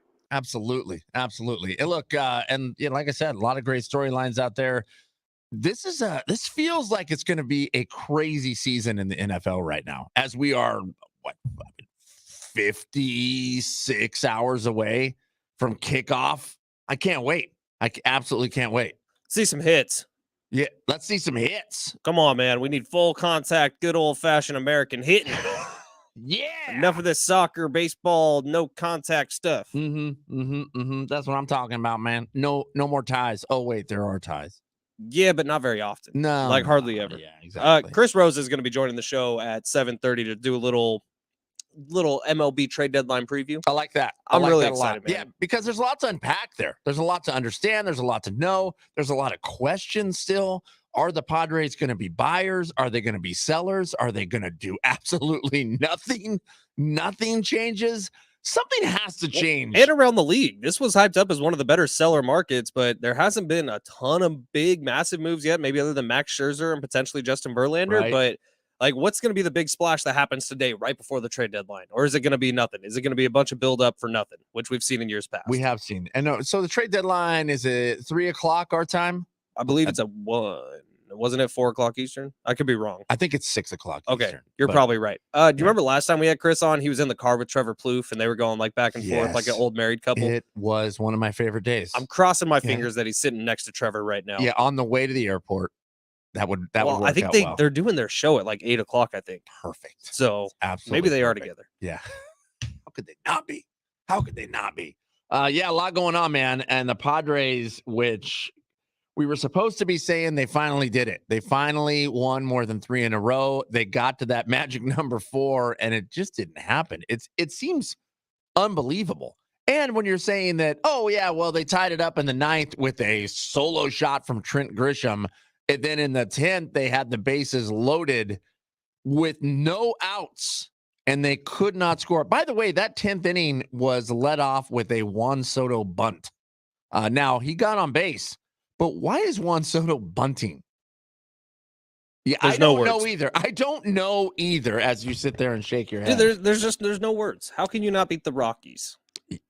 The Rockies who just got rid of arguably 2 of their best players. The Rockies. Well, you got to get past the Rockies so then you can face the Dodgers at home. So bit of a tough road ahead here for the Padres, but we're going to figure out what they're going to do here in the next few hours as the trade deadline looms. And we're going to talk with Chris Rose about it coming up next.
This update is presented by Staples Stores. Padres still unable to get 4 straight wins. They fall to the Rockies last night in Colorado 4-3 in 10 innings. Trent Grisham did tie the game up in the 9th with a solo shot with 2 outs, but they could not get it done in the 10th in spite of loading up the bases. Bad news. Good news for the Padres, though. The D-backs beat the Giants last night, meaning that the Padres are still just 5 games back of that final wild card spot. The MLB trade deadline coming up. It is just hours away. What will the Padres do? We still don't know. The U.S. women's national team played early this morning to a draw versus Portugal, bringing their record to 1 win and 2 draws in the group stage. It was a nervous one, but they do advance to the round of 16 as the runner-up in their group stage. Over in the NFL, Cowboys running back Ronald Jones is suspended for 2 games following a positive PED test. The Broncos wide receiver Tim Patrick will miss his 2nd consecutive season after tearing his Achilles in practice. He missed all of last year with a torn ACL. Chris Rose of the Chris Rose Rotation podcast, also NFL Network, also MLB Today. He's going to be joining the show coming up next to talk about the trade deadline and give you a full preview. Staples has what you need for travel, passport photos, luggage, headphones, even personal travel-sized items. Now get $10 off your purchase of $30 or more when you buy a travel service. In-store only. Offer ending September 16th. Exclusions do apply. Staples, your first stop for nonstop travel.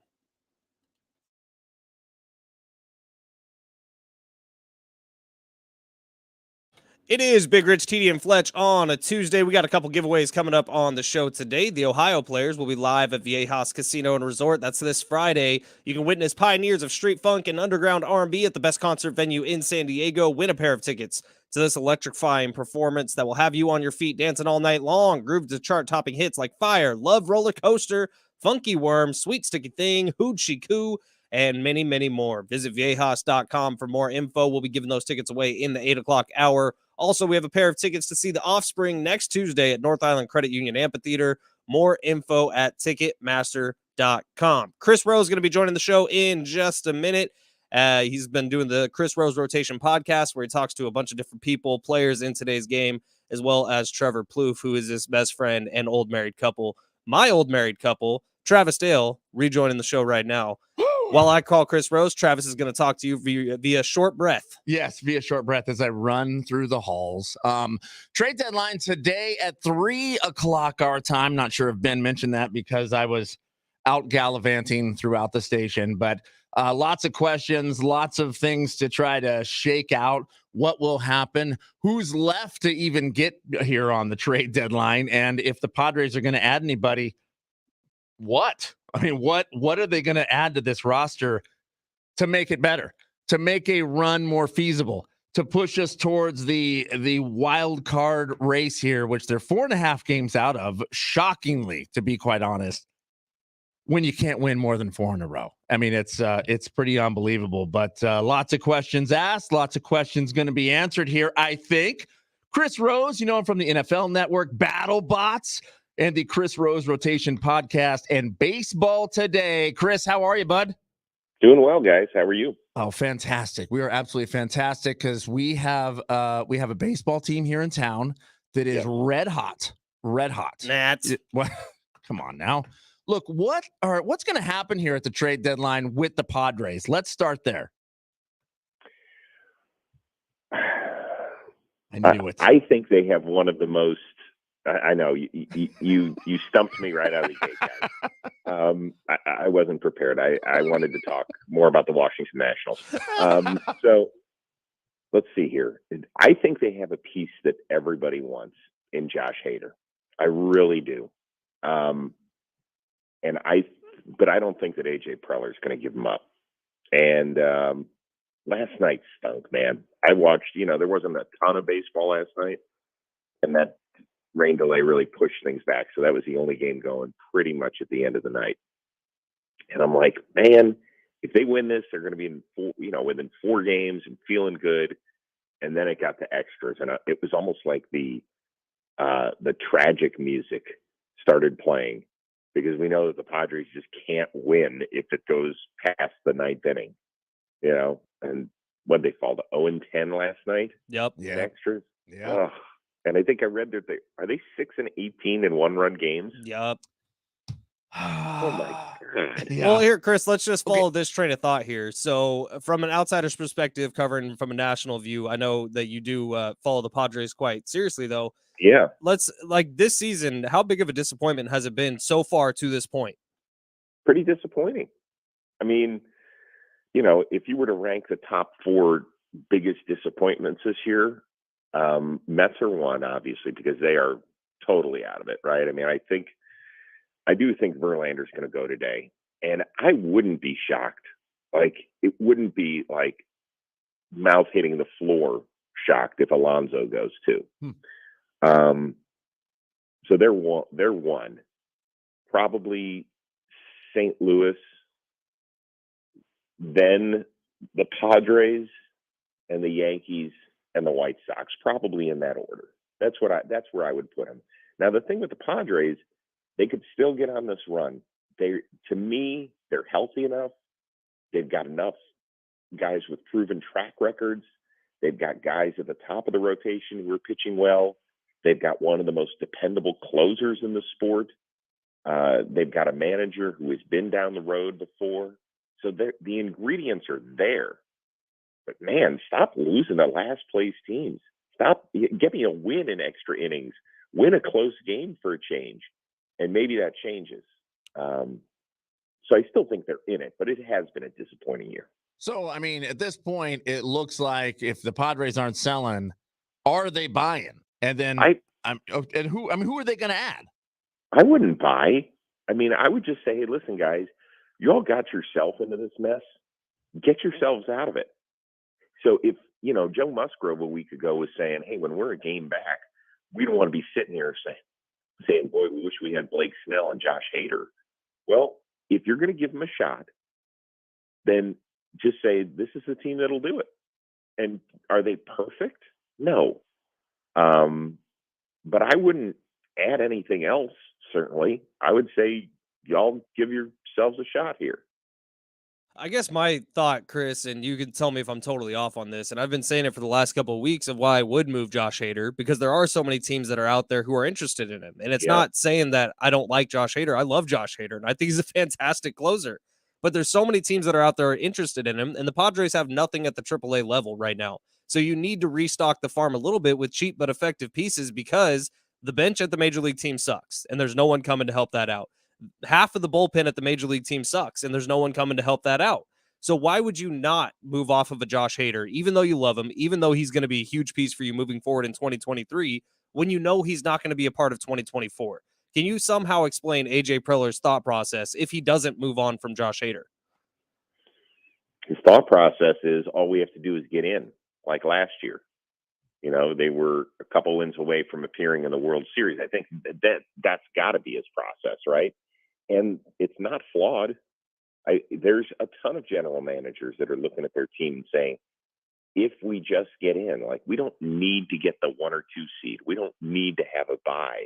We don't need to be at home in that first round. We just need to be a part of the party. And that's the thought process. And I'm not going to say that it's flawed, because I don't think it is necessarily. I would love to be a part of those conversations of what he might get in return for Josh Hader, because we know how much, that the Padres have given up in recent years when it comes to making trades for guys. And so that farm system, which was once the belle of the ball in the sport, it's not fruitful. So I understand it both ways. I mean, one of our questions we're going to ask on Baseball Today this morning is, who's the biggest name that'll go today? And I'm thinking of saying Josh Hader. Because I could be talked into either direction on that one. Yeah, we're talking with Chris Rose right now from Baseball Today and the Chris Rose Rotation podcast. Now, you mentioned Josh Hader. If Josh Hader doesn't go, what's the next biggest move? Verlander? Well, I think Verlander might be the biggest move regardless.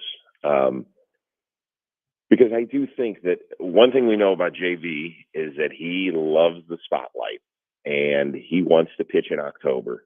And when he signed on with the Mets, it was because he thought that he would be pitching meaningful baseball in September and October and continue to add to his legacy, which is very important to him. To me, the question is, would he be willing to accept a trade? Because remember, he's not a rental. He's got multiple years. He's fully guaranteed next year. And then there's a very reasonable, I believe, innings pitch vesting option for 2025. would he be willing to accept going to a place like Baltimore? Now, remember, he grew up in Virginia, but I don't know, how important that is at this point of his life. Or does he strictly want to go to like LA?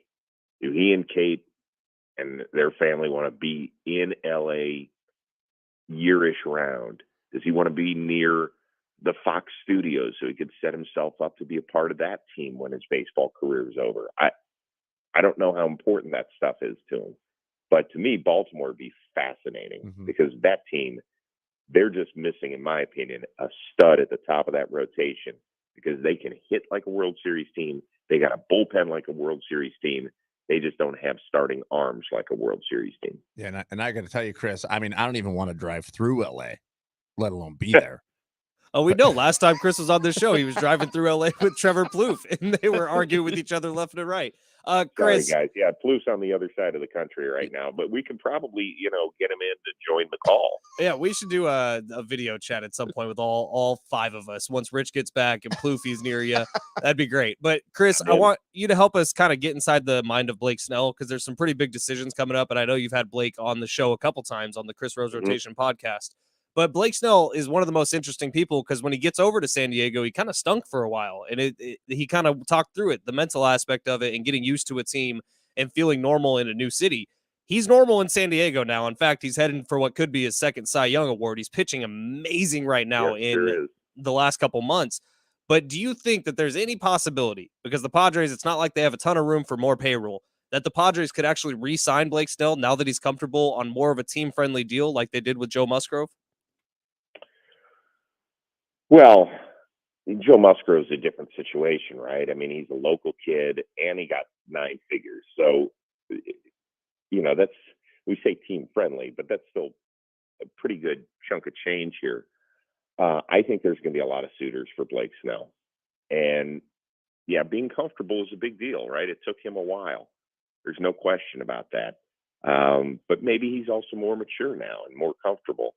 And by the way, he has become one of the faces of that team. I mean, one of my favorite things is when I'm flipping through games and I catch a Padres broadcast when he's on with Mud and Don. It's the best. He's hilarious. I mean, he is great in that dugout, and it's entertaining.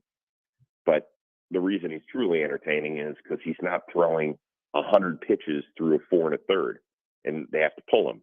He's giving you 6, 7 innings every time out for the most part. And has become a truly dependable guy who, even when he gets himself in trouble, is able to wiggle out of jams. That's going to mean a lot of teams are going to be interested in him. So I don't believe in a team-friendly deal. I think he's going to get paid well. But I think the Padres are going to be a part of that equation because Peter Seidler has shown us over the last couple of years that there aren't going to be a lot of people that will outbid him. Talking with Chris Rose, and Chris, you're on the NFL Network. You have the Chris Rose Rotation podcast. You're on Baseball Today, but really what we haven't touched on is, the lead here. You're a commentator on BattleBots. And now, look, if we were to build a robot for battle competition, is there any reason why we shouldn't just build one that's just like a wedge that will just flip over other robots? What? You know what? You built everything up beautifully, and then you talked about stupid wedge. For people that aren't familiar, first of all, okay, let's not alienate your morning audience here. For people that aren't familiar with BattleBots, shame on you. But it's a pair of 250-pound robots that are essentially fighting to the death inside of a bulletproof glass cube. And so there are different styles of robots. There are vertical spinners, these weapons that can spin 250 miles an hour, horizontal spinners, there's flipper robots, there's all sorts of fun stuff. And then there's the most boring robot ever called a wedge. Travis Dale. It essentially just has like a mini ramp built on the front of it so that other robots can go over it, and you can just kind of use the battle box as your main weapon of choice. But there isn't an active weapon attached to this thing. So we are not building a wedge. That stunts your creativity and your growth in the math and science area. We are not doing that. Stupid. Wait, but I want to win. I mean, what's my best robot for my chance to win? Well, this past year, Sawblaze was the champion, and Sawblaze has the ability to drive you around and slam you into the battle box, but also they have that amazing saw on top which when they get a hold of you, can just start cutting right through your metal. So let's get creative a little bit. I mean, you can win and be rather basic if you will. I don't know. Are you this boring in real life? Yes, he is, Chris. You know what Travis's idea of a vacation is? Driving. Very exciting. Very exciting. I had a great time. Go fill up your car with gas today. Maybe bring the entire family. Okay. Well, we may get hot dogs while we're there. Who knows? Who knows? Oh my God. Yeah. Hey, listen. Settle down. Listen. Settle down. He also wears sunglasses on the brim of his hat while he wears his reading glasses on his face. Oh, see, now that's solid. Yeah. That is really a good look. Yeah, that should be your Tinder photo. I think that'll work out great for you. That is my Tinder photo. I mean, I've gotten a lot of swipes, Chris. But look, also our saw blade, if we put the saw blade on our wedge, is going to be a diamond bit for sure. I don't need an actual saw blade. Okay. Yeah. I just like I said, you know what? Why don't you go back in the lab, draw something up. Next time I'm on, come back with more creativity, and maybe we can rubber stamp that baby. Chris, I'm really sorry about Travis. This was a great interview until he started talking about wedgies and stuff like that. I think he just got a lot of them as a kid, so now he's a little nervous. I got some schematics drawn up. But Chris, thank you. We know you're super busy today. Appreciate you coming on, making some time for us, and giving us some insight. Oh, it's my pleasure, guys. Anytime. Take care. All right. All right, man. Have a good one. I think he said I was boring. Why'd you have to go alienate our friend Chris Rose? He's never coming on the show again. But I think the wedge is the way to go when we build our battle bot. I want to build a battle bot. He called you boring. He did.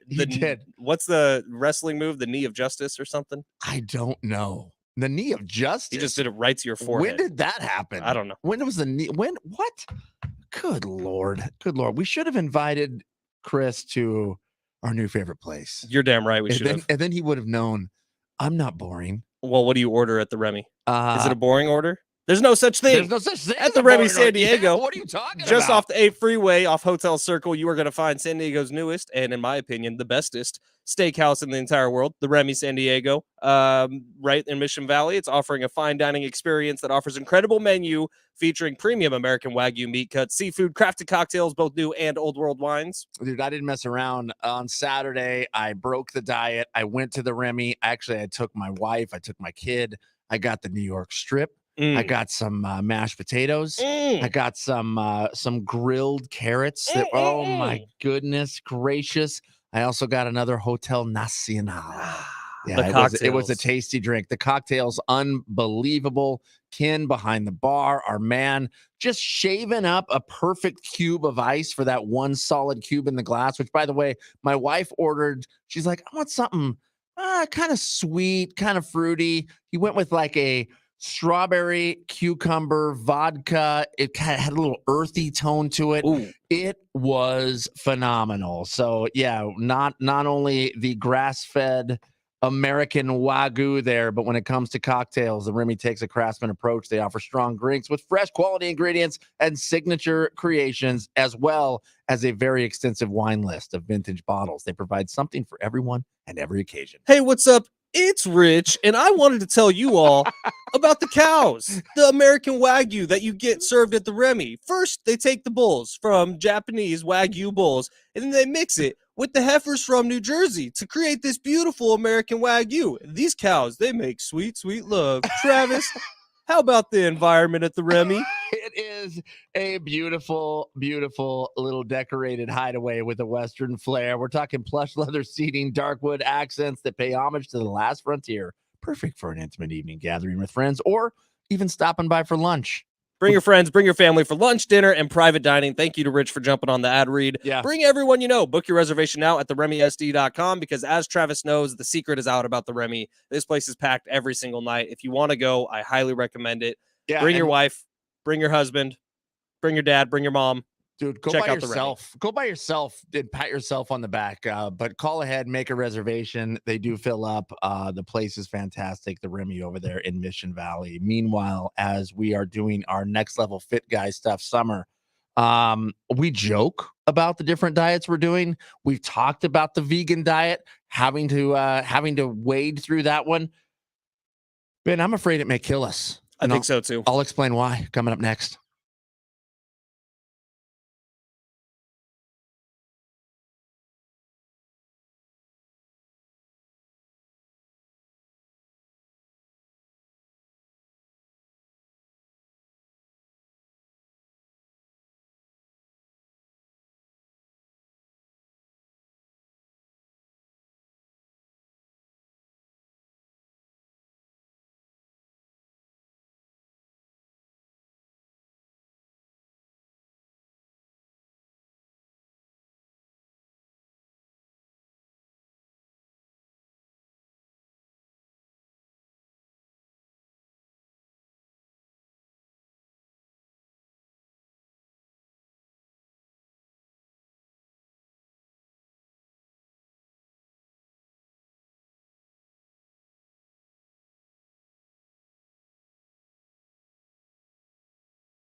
Big Rashidi and Fletch, San Diego Sports 760.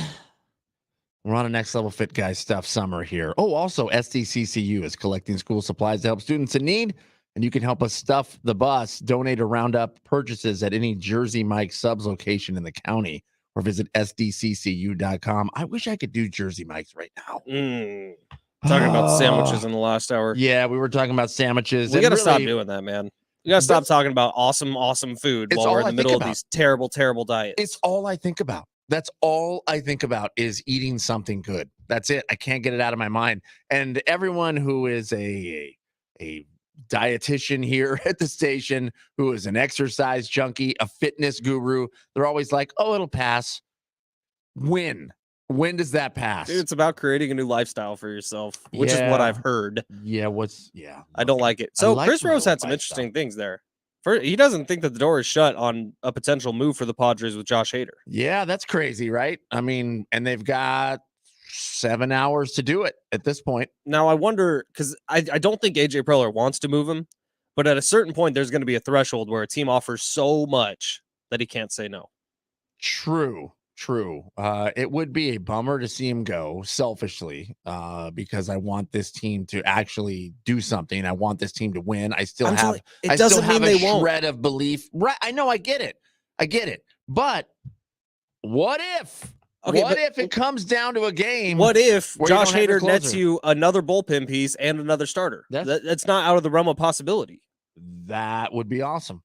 I agree. That would be awesome. And you do have Suarez, who you paid to be your closer of the future. Like that did happen. True. And when they made that move, I think everyone collectively said, "Oh, well, that means Josh Hader's probably not going to be with this team past the trade deadline." Yeah, I'm excited, man. There's some crazy things that could happen, and I think that probably will happen. I don't know. I mean, I'm leaning towards the fact that move still could occur. That Hader still could go. It looks like Snell stays though. I think so. And I the more this goes on, the more I get the feeling that they're going to try to re-sign him, especially with just how good he's been. Now, if it gets to the point where he's going to demand the Garrett Cole contract, who's the highest paid player in baseball, and Blake Snell, I would say, has probably earned that. Right. Then you get in a tricky situation. Now, what does help is Shohei Ohtani's also going to be a free agent this offseason.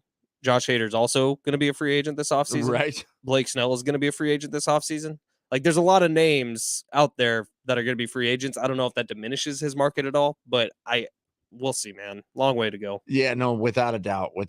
And I was talking about our next level fit guy summer here before we get out of this break, and I do want to pay off on this. The vegan diet, which we've talked about doing here in the future. There is a vegan raw food diet influencer, Zana Diart. Apparently, she's the voice of the vegan raw food diet. And I guess vegan diet is different than vegan raw food diet. Anyways. Does that just mean you're literally eating broccoli as it comes out of the bag? Yes. Or the dirt? Or the dirt. Broccoli is not always delivered in a bag. She died of starvation. Jeez. She died of starvation. That's what's going to happen to us. We'd only have, well, let's see, with my current weight and mass, if I didn't eat anything from now on, you'd have a few months. Like maybe 2.5 years. Yeah. And then I die of starvation. That's why we should probably avoid the vegan diet. Okay. That's all I'm saying. I mean, for safety. You also said that about me going to Mexico, and look at me. I'm fine. Are you, though? You don't even know if I'm the real me. Oh, my God. Who are you? We're going to talk some more Padres coming up next. Also, my name is Inigo Montoya. You killed my father. Prepare to die. Prepare to die. Let me see your hand. That's right. We also won a very prestigious award yesterday. We'll talk about it coming up next.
It is hour 3 on Big Rich, TD, and Fletch. It's trade deadline day. This update presented by Jim Betrell Real Estate Team. Padres still unable to get 4 straight wins. They fall to the Rockies last night in Colorado, 4-3 in 10 innings.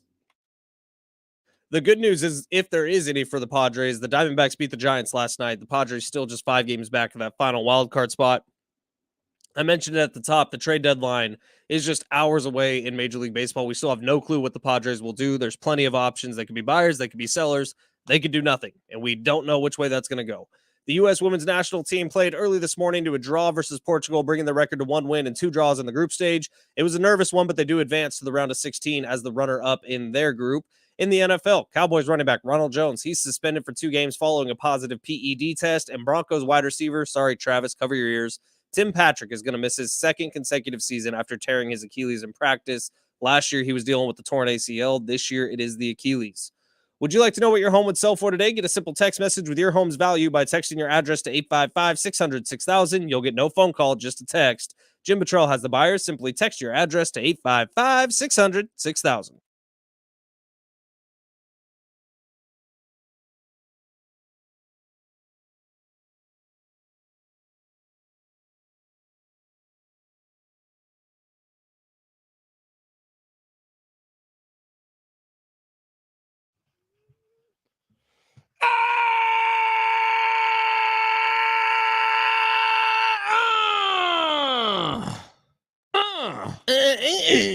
I'm lightheaded. I actually got a little dizzy. That was a big one. You're a big boy. That was a big scream. There's not a lot of fuel in the tank. You got to do it.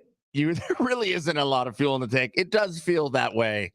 And I mean, I haven't had a lot of the jitter juice because I like to add a lot of cream to the jitter juice. I like it a little sweeter than just straight black coffee like you like it. Yeah, I don't like cream at all. Really? No. I like actually cream and no sugar. Okay. Mm-hmm. Here's my problem with cream. Okay. Immediately my stomach hurts. Yeah, well, immediately my stomach hurts. Gotta toughen up. I know. I guess I'm just soft. You gotta be a man. But I if also you're gonna have cream. Once you go like a couple years without cream, like you don't like the taste of cream anymore in your coffee. And I really don't. Like if I try one of Kendall's coffees now, they're overly sweet. They're disgusting. Because she likes her coffee mainly cream with a little bit of coffee added. Yeah, I like that too. I like it when my coffee is cream flavored. Have you ever had a nitro cold brew? Yeah, and actually I do like the nitro. Oh, they're cold delicious. Brew. Yeah, I do like that. And because the top is almost a little sweet, like a little. Yeah, I don't know how to describe them, but man, they get you going. Have you had the pumpkin nitro cold brews? No. It'll change your life, pal. I don't know. It sounds like it's going to be sweet. It's just a little sweet. No, they're good. Those are tasty, and those are right around the corner because it's August 1st. That's wild. Halloween decorations are being sold in stores. There's some crazy moon thing that's going to be happening this month. I think tonight is a full moon. Okay. Or a super moon, something. All right. Gina the Latina was telling me some stuff. Okay.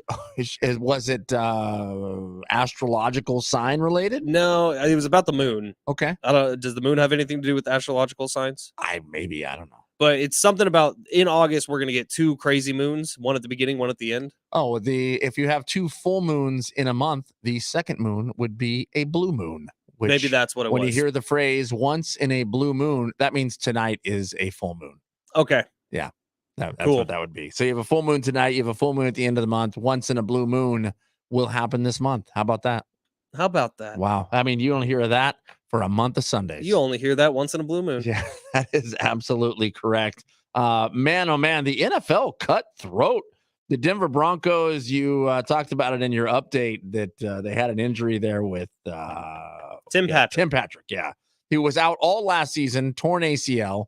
Now he blows out, completely tears his Achilles. He's out this year as well. That is a bummer. Unfortunately, those 2 injuries oftentimes will go hand in hand because when you start overcompensating for the knee that you've torn the ACL with, it puts extra pressure on different parts of your body. Well, the main part that extra pressure goes to is the Achilles tendon. So a lot of times with running backs, with wide receivers, if you see a torn ACL one year, it's not all that uncommon if they didn't do all their rehab perfectly, if they didn't get back up to 100% strength, that the Achilles on the same leg will pop. Well, now wide receiver KJ Hamler revealed yesterday he's been diagnosed with a heart condition. Oh, my gosh. Yeah, and the Denver Broncos are going to release him with a non-football illness designation.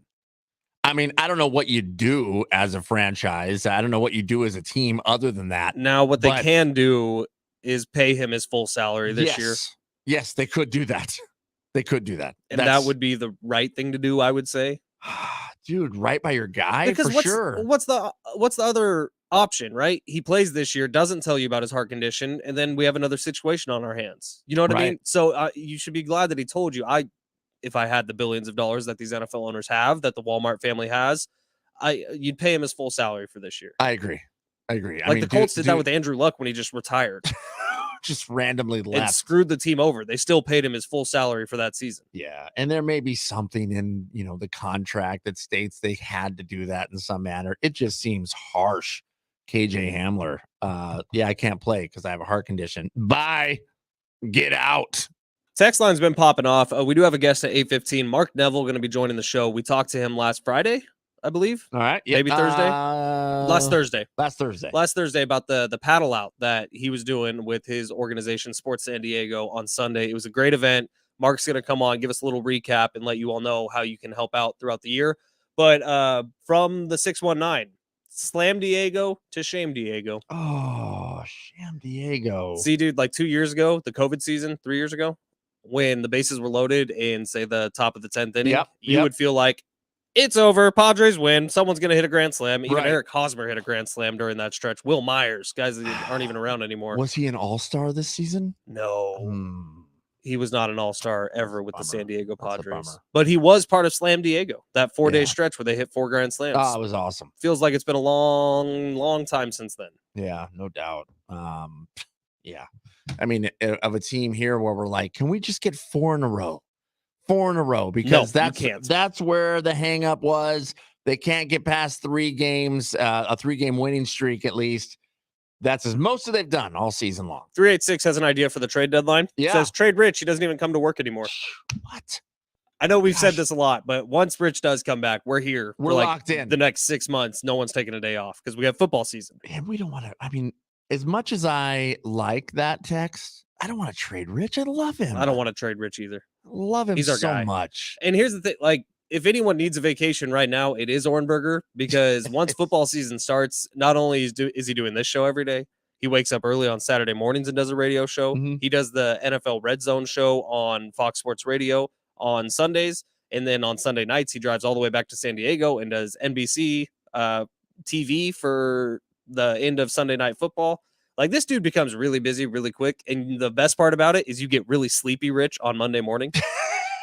And he's like super delirious and loopy. And we're talking about the NFL games and he doesn't even know where he is. Oh, also, he's the color analyst for Aztecs football. So not only is he doing the shows on Saturday morning, he's also calling San Diego State games. Did you mention the night football wrap-up shows? Yeah, with NBC. I was distracted by this headline. Women aren't wearing underwear at the gym in latest viral trend. Nice. Why? Gross. Also, I thought the same thing. I had the same roller coaster of emotions. Wow, that's so weird. That it was stanky gyms. The exact same sentiment there. I don't know. Khloe Kardashian said, "Don't do that." I don't know the answer. I'm trying to scroll through quickly, but yeah. 619. Tonight's going to be a super blue moon. Stay away from gyms because there's going to be some super moons all over the place. But super blue moon, what does that mean? Like in the sky? Well, I don't think it can be a blue moon until it's the second moon, the second full moon. Are you calling the texter a liar? No, he knows more than me, or she knows more than me. Super blue. I can't even type. Moon 2023, August 2023. August 30th will be the super blue moon. So it'll be a super moon and a blue moon on August 30th. Tonight must be a super moon. Let's see. Hang on here. 949. Who works harder, Ben for Aztec basketball or Rich for football coverage? Dude, we both kind of just work our asses off starting at the first football game for San Diego State all the way going to the end of basketball season for San Diego State. But it's not like, it's really hard calling that work because it's so much fun. Like, I've never had more fun in my career than covering that Aztecs team last year. Like, that, just from the starting game to like really following all these guys' stories, to especially a guy like Lamont Butler, who I've seen every game of his career since he was a freshman. Like, seeing him mature into the player that he is today, all the way to that point where he hits the shot in the Final Four which is one of the coolest moments in San Diego sports history. Mm-hmm. Like, that was the most fun I've ever had covering a team. And yeah, I mean, we were putting in, all of us, 9-10 hour days purely on Aztecs, aside from all the other work we do here at San Diego Sports 760. But dude, it's fun. Like, I wish everybody gets the chance to do something like that. Not all of us. Dude, you work your ass off during Aztec season too. It's not. Yeah, no, but nothing compared to what you do or what Rich does. Not even close. All right, Travis is asking for it. He wants more work. Yeah, if you could load me up, that would be fantastic. You ready for this, Travis? Full moon tonight, by the way. Second of 4 super moons in the summer of 2023. The next is a full blue moon. Also the super blue moon, falling on August 30th. Wow, this is an incredible month. So much going on. The moon. Our logo kind of looks like a moon. It does kind of look like a moon. And one of our favorite listeners, Joe Moon. And a Keurig cup. Does look like that. I passed by Mark Larson in the hall the other day. He was like, "You guys should really make those personalized Keurig cups." And I was like, "We had that idea. We were gonna do that." Why can't we still have that idea? Oh, we still could. Yeah, we still could do. Okay, so Chris Rose had some interesting stuff on the Padres. He does not believe the door is shut on a Josh Hader trade. Wow. Which that was the most mind-blowing part of that interview to me. I know for you, it was him calling you boring. I don't know if that was mind-blowing. Yeah, it's kind of a known fact. Yeah, it's kind of known fact. He also said that Verlander is most likely gone today. Like, he says he expects that to happen. And then he said Pete Alonso might also be gone. So Mets owner Steve Cohen, he came out about a week ago and said just because we are moving some pieces right now doesn't mean it's going to be a fire sale. Well, Chris Rose saying the opposite. Sounds exactly like a fire sale. If you're moving 2 of your best players left in Justin Verlander and Pete Alonso, that is the definition of a fire sale. Yeah. So we'll see what happens with the Padres. I do not expect Blake Snell to move. I expect him to be with the team, and I expect Peter Seidler to make a serious run in re-signing him. I don't know what to think about Josh Hader. I don't either. I was pretty convinced, actually, waking up this morning that Josh Hader was going to remain a Padre, that people were throwing money at it, but it just wasn't enough. And now I am not so convinced. I think something big might come down here in less than 7 hours. I mean, that's when the trade deadline is, 3 p.m. our time, 6 p.m. Eastern. And I mean, it would be shocking. I will not lie. I will be shocked if that does occur, but it does seem a little bit more plausible now. And Ben, when you put it, hey, they get themselves a couple other pitchers out of this, not closers, because they already have Suarez. It does make sense. That could happen. They do need to add a little bit more to this roster, though, to try to wake these bats up. The fact that the bottom of this lineup is hitting so poorly is shocking. I mean, very much so shocking. The fact that they can load the bases in the 10th inning and can't bring any runs is mind-blowing. But we shall see. We shall see what happens here in the next few hours. But joining us right now, a very, very special friend here to the show, Mark Neville. Mark, you were on with us last week. You had a very big event, the paddle out. And how did that paddle out go, Mark? Hey, thanks for having me on, guys. The Sports San Diego Paddle Out for Life was amazing, as we were expecting it would be. Very emotional. We were down at La Jolla Shores in Kellogg Park there on Sunday morning, and we had donor families down there, the folks who have lost loved ones, but in their passing, they gave the gift of life to others. We had living donors down there. We even had a young lady come down there who's looking for a kidney right now. And so the whole point of the event was really to honor those who are no longer with us, but gave the ultimate gift of life. That was who we honored with the paddle out. But we also wanted to raise awareness for the critical need for more donors. As we sit here right now, there's over 100,000 people in the U.S. who are looking for an organ, who need an organ. 22 people a day die waiting for an organ. It doesn't have to happen. It does not have to happen. I'm sure many people that are listening right now have been affected by kidney disease or liver disease or need a heart transplant.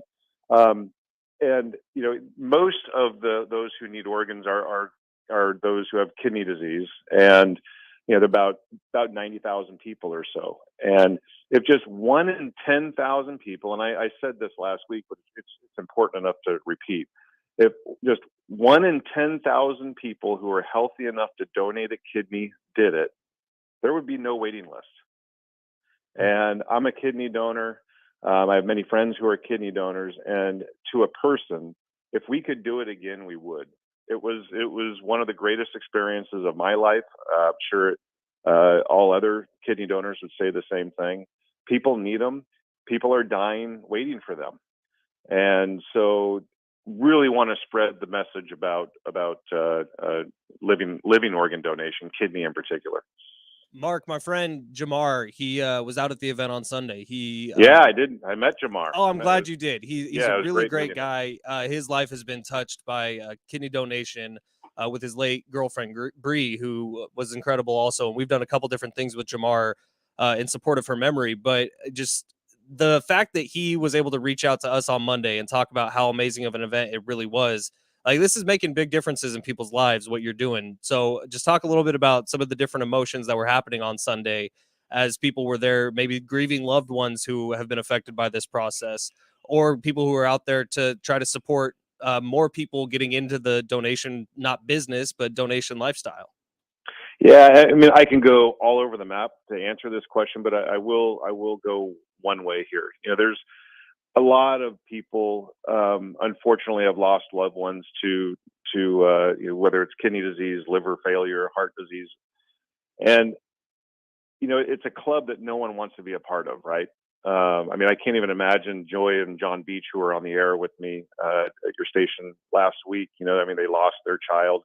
There was another woman who works at Sharp who was there who lost her child. That is a club that you do not want to be a part of. I mean, it's just awful.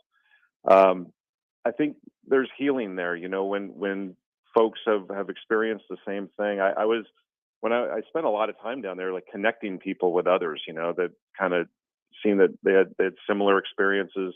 And I think it really helps for them to talk. I really get the sense that a lot of people don't really have that community to rely on. And so that was one thing that was going on down there. It was friends of ours even were there who lost a son a few years ago.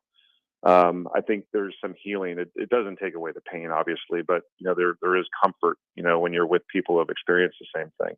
And then there was this young lady, beautiful young lady. Her name was Tori, who her whole family showed up and they're wearing shirts, saying, and I wish I had it right now. The website that they established for her to find a kidney.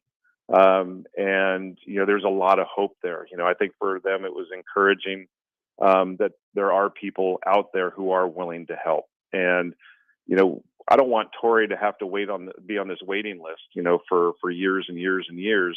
And hopefully there's someone out there. She'll find someone who can be a living donor. And in fact, if someone wants to be a living donor, let's say for Tori, they don't have to match Tori. There's some incredible programs out there, like a paired exchange, where if a friend of Tori's or somebody comes to Tori and says, "Hey, I'm willing to donate my kidney for you," and they are healthy enough to do it, but they're not a match, they will find somebody else. Someone will use that kidney, and then they'll find someone on the other side that matches Tori. It's called a paired exchange. It's an incredible program that they have out there. So again, for me, it was one of the greatest experiences of my life. There is a need. 22 people a day are dying, waiting for organs, and most of those are kidneys. And we can do something about it. And I just, 5 years ago, I didn't know that you could donate a kidney. I mean, I just didn't know you could when you were alive. Now I do, and I'm sure there are many out there who don't know that you can either. And if they're healthy enough and willing, there's an experience out there waiting for them that is one of the best they'll ever have. Yeah, unbelievable, unbelievable event, unbelievable cause. Mark, if somebody wanted to donate year round, they wanted more information, where do they go? So I could name a bunch of websites, but I'm going to send everyone to sportssandiego.org. So sports plural, sportssandiego.org, and go to the events tab, and there's a drop down there that says Sports San Diego's Paddle Out for Life. And there is a link there to the National Kidney Registry, great resource. And there's a link there to Donate Life America. It says it's registerme.org, where people can, when they pass away, they can be donors. You remember last week, John and Joy Beach, their son, donated tissue to over 200 people. I mean, his life is still making an impact. And so really, and I would talk with anybody. If people want to reach out to me, I love talking about the experience I had. I love talking about the need. And then there's also, there's another person, my donor mentor, if you will, is Diane Brockington. You might remember John Brockington's All-American football player at Ohio State, played for the Green Bay Packers. And there's a great love story out there. And I recommend people go Google Outside the Lines, ESPN, John Brockington story. And it's an amazing story about John and Diane's journey through kidney donation and transplantation. And it really tells a great story. So yeah, I really appreciate you guys giving me the opportunity to talk about it, because this is where sports and cause come together. And we can make a difference, and we can start it here in San Diego. We really need to get this rolling so people aren't continuing to die on a daily basis. We love what you're doing, man. We appreciate you coming on here and talking about it. Mark Neville, San Diego Paddle Out for Life, San Diego Bowl Game Association. You want more info? It is sdsports.org. SportsSanDiego.org. I knew that. The other one's our website. I we knew really that as should well. Combine those names, shouldn't yeah. we? So, yeah. Exactly. We'll team up here and make a better deal. Which I don't know how, Mark, because you're a great man with a great heart. Appreciate you stopping by with us this morning. I appreciate it, guys. Really appreciate it. There it goes, man. Mark Neville. And like I said, huge heart. It's a fantastic event. Get out there when you can. Go look for more information.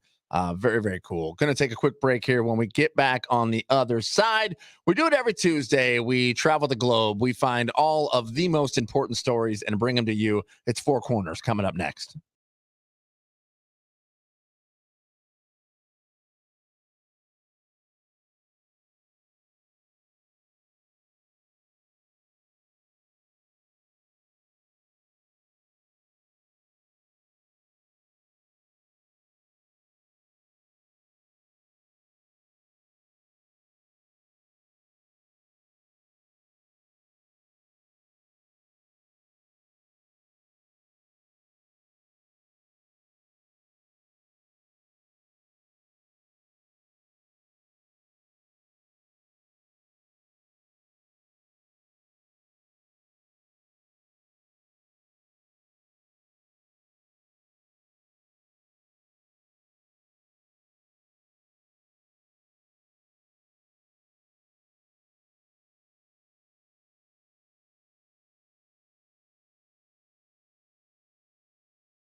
This update is presented by Staples Stores. Padres still unable to get 4 straight wins. They fall to the Rockies last night in Colorado, 4-3 in 10 innings of baseball. Good news, I guess, for the Padres. The Diamondbacks beat the Giants last night, meaning they are still just 5 games back of that final NL wildcard spot. Excuse me. The U.S. women's national team, they played early this morning to a draw versus Portugal, bringing their record to 1 win and 2 draws in the group stage. It was a nervous one, but they do advance to the round of 16 as the runner-up in the group stage. MLB trade deadline is today. It's going to be coming up at 3 o'clock Pacific time. We don't know what the Padres are going to do. I do have a latest update from Ken Rosenthal that we will read here on the other side of the update. Over in the NFL, Cowboys running back Ronald Jones is suspended for 2 games following a positive PED test. Broncos wide receiver Tim Patrick, he's going to miss his 2nd consecutive season. He had an ACL tear coming into last year. His Achilles is torn as of yesterday. Staples has what you need for travel: passport photos, luggage, headphones, even personal travel-sized items. Now get $10 off when you purchase $30 or more when you buy a travel service. In-store only, offer in September 16th. Exclusions do apply. Staples, your first stop for nonstop travel.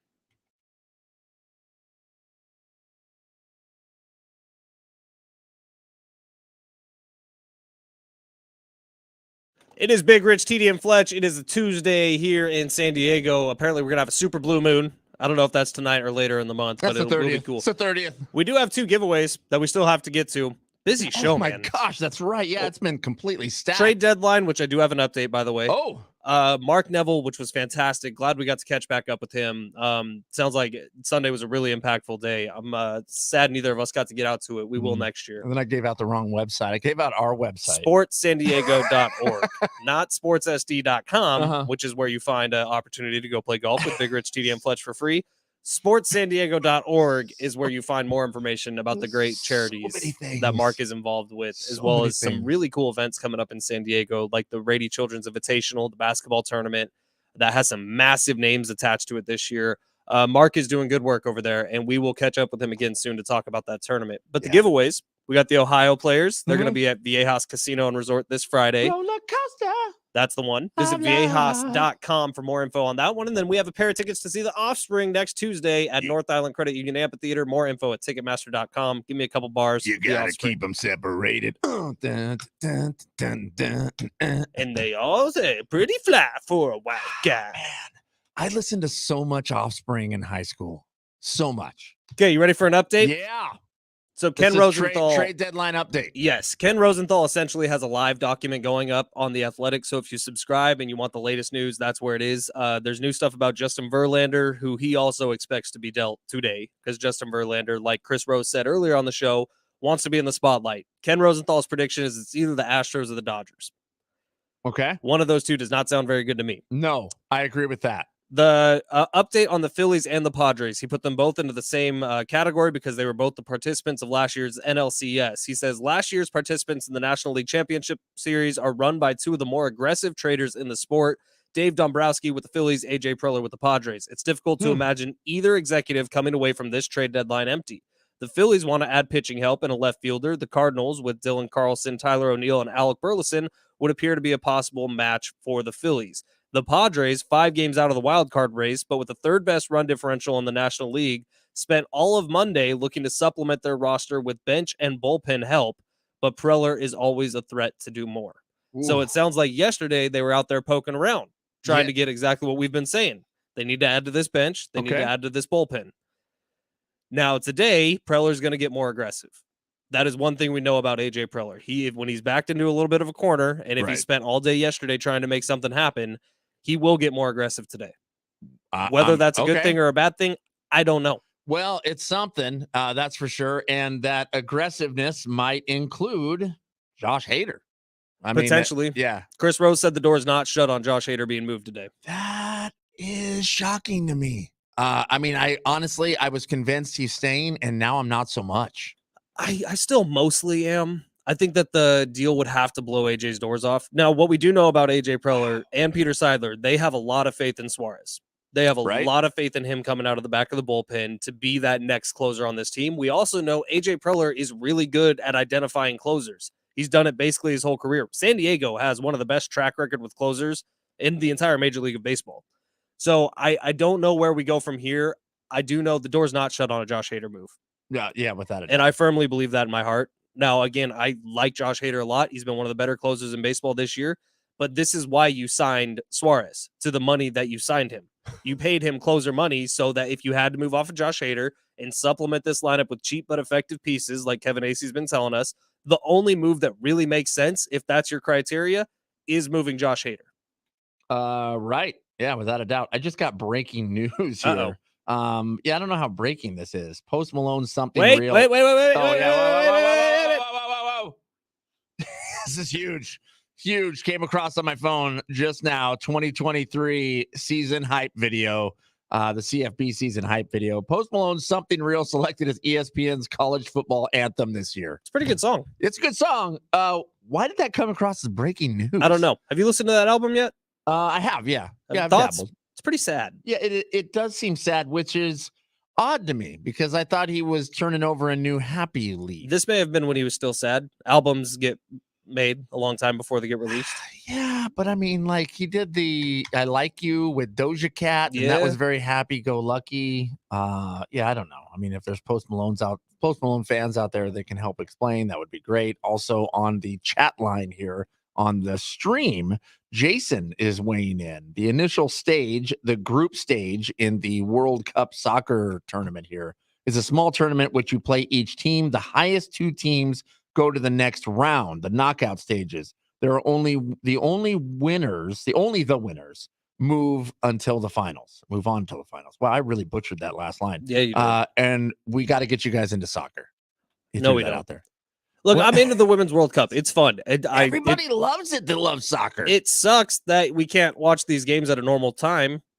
That's always been my issue with the Olympics when they're a million time zones away also. Yeah, I know. And what's a bummer is there's a lot of events that I want to watch, and then they're on like 8 o'clock the next morning, and I already know the results.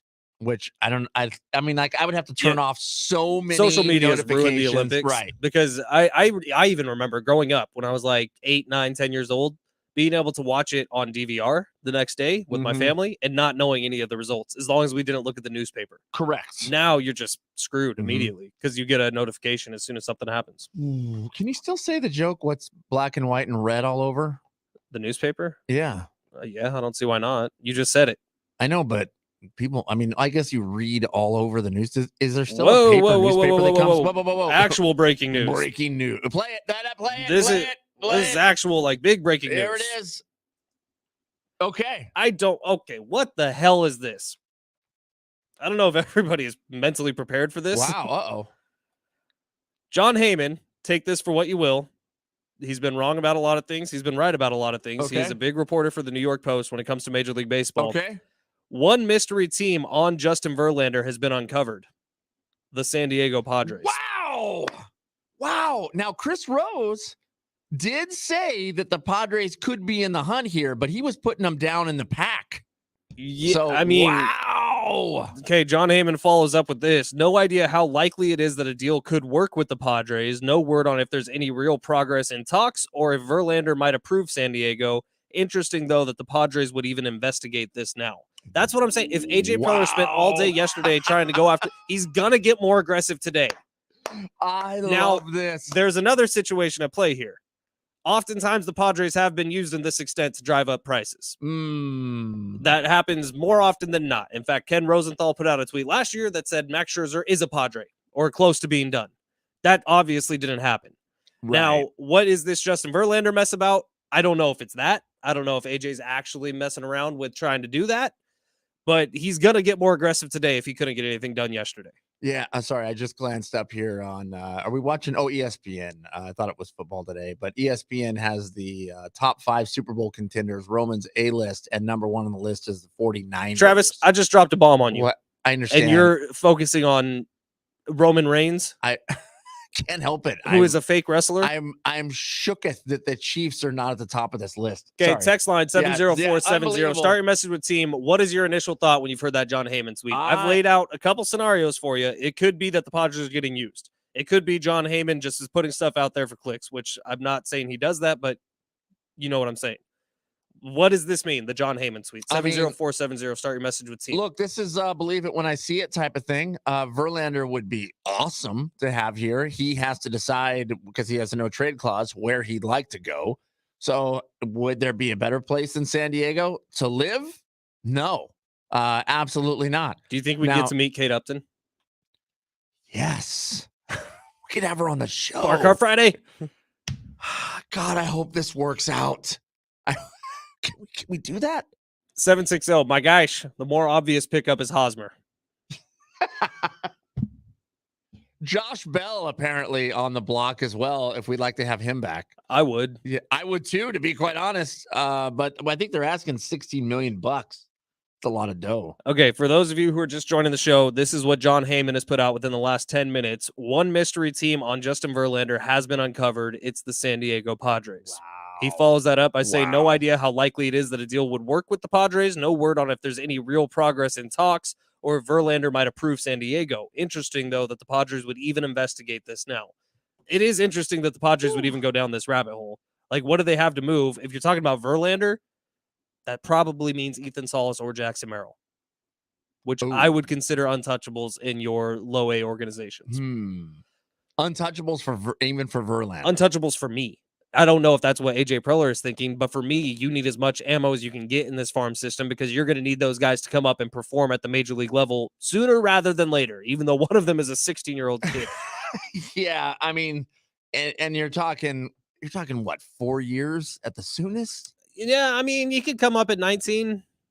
Like he could. We've seen it before. 615. My initial thought is great, another arm. My second thought is now who's going to score the runs when bases are loaded with no outs in the 10th inning?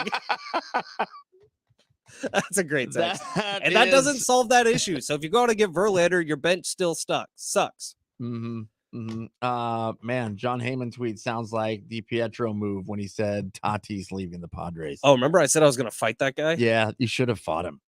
Yeah, definitely. The more obvious pick is Hosmer. Oh God, I'm loving that. Look, I don't know. I mean, what are we at now? How many hours is that till 3:00? We have 6 hours and 20 minutes. 6 hours and 20 minutes. Can AJ get a deal done? I don't know if I would agree with the sentiment of bringing Verlander in, although it would be very fun. It would be very fun to have him here. It would be great. That is absolutely true. But I mean, look to the 913s or with 615. Yeah, 615's point. You got to score runs. I'd rather bring in a big bat than a big arm. That's how I feel as well. I mean, I want something to fire up the offense. But now I wonder if, since the reporting was that the Dodgers are also in on Verlander, if the Padres are trying to maybe up the price. Like, there's a lot of mind games and chess games that are being played behind closed doors right now. You don't want the Dodgers just to waltz in and get him. Correct. But it sounds like the Astros are probably the leader in the clubhouse right now. The Padres are one of the mystery teams that were uncovered. 559. It would be awesome and a massive help to the starting pitching rotation. But I feel like we need other things other than starting pitching. Yeah, I mean, so far that seems to be the feeling all around. That's definitely the feeling I have. Yeah, that's the feeling I have as well. I mean, I want to see which is crazy because when the beginning of the season, when we were talking about this lineup, when you start naming off the names, this is the scariest lineup in baseball. Every pitcher on planet Earth is going to be so scared to pitch against the Padres. We did all say at the trade deadline they're going to need to add starting pitching. But Seth Lugo and Michael Wacha have been really good. Right. Now, if Lugo's going to be running up against a pitch limit, which he might be, if Wacha, who's missed some time recently, isn't 100% healthy, like, I could see adding another starting pitcher would be priority. But as of right now, I'm saying you need another bat. Which is insane to me. It's insane because we're 105 games into this, whatever the total is, and we're going, yeah, you know what? Lineup's not strong enough. Well, the bench isn't strong enough. Absolutely correct. In the month of July, that became the most glaringly obvious thing because in the month of July, the guys who you're paying to hit were hitting. Yep. In the month of July. Yep. But it gets to these situations where almost all of them. Almost all of them. I don't leave Xander Bogaerts off the list, leave Cronenworth off the list. Right. But you get to the bench in later innings in close games, and the bench gives you nothing. Right. I mean, bases Which loaded. Is why a Josh Bell makes sense to me. You know who else makes a lot of sense to me?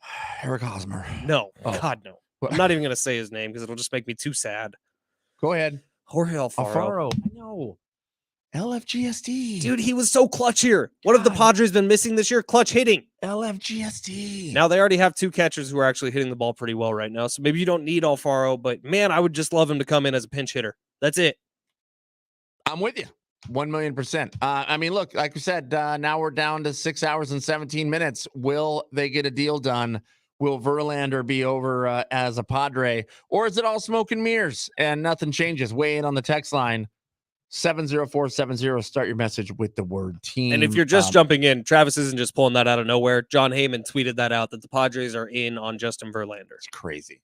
It's crazy. What are they going to give up to get him? Yeah, well, I don't know. Let's take a quick break here. We'll talk more about that on the other side. Also, if you were putting money on the Elon Musk, Mark Zuckerberg fight, the line may have shifted towards Musk. We'll explain coming up next.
Is Justin Verlander about to be a Padre? We'll talk about it. Also, if you had money on the Elon Musk, Mark Zuckerberg fight, you may want to shift it towards Musk. It's all coming up next on San Diego's best radio station. I guarantee it. We'll talk about all of it next.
We're not gonna make it. We're in full panic mode here.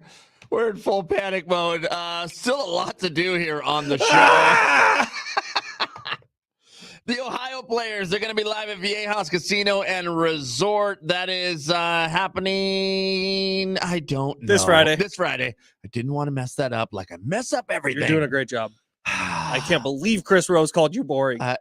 It's incredible. Only because of my robot choice. Right.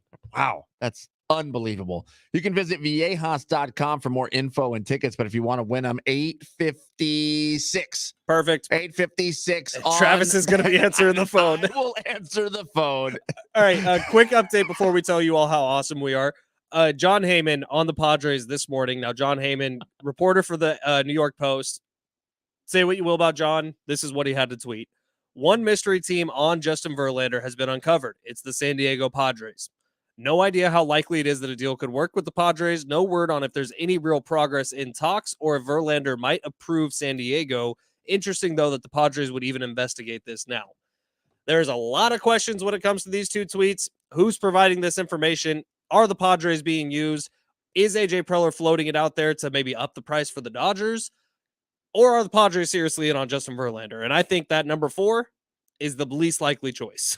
Yeah, probably. Probably. Or the most likely choice. Wait, what? Oh, no, least likely. That they're actually in on him? Yeah, that they're actually in on him. I don't think they're actually in on him. Yeah, it's just a tease. Or, it's a way, like you said, to drive up prices. But I do think there'll be some moves made. I do have a feeling that AJ Preller's not done here, and there's going to be something that happens, which is great, man. Fire us up. Fire us up. Let's if we're going to push the chips in, let's rock and roll, baby. That's how I feel. So as we inch closer to the trade deadline, Darren Smith's show will be all over it. Mhm. He's going to take you right up to the trade deadline. Right. John and Jim will be right after that to react to what happens, if anything.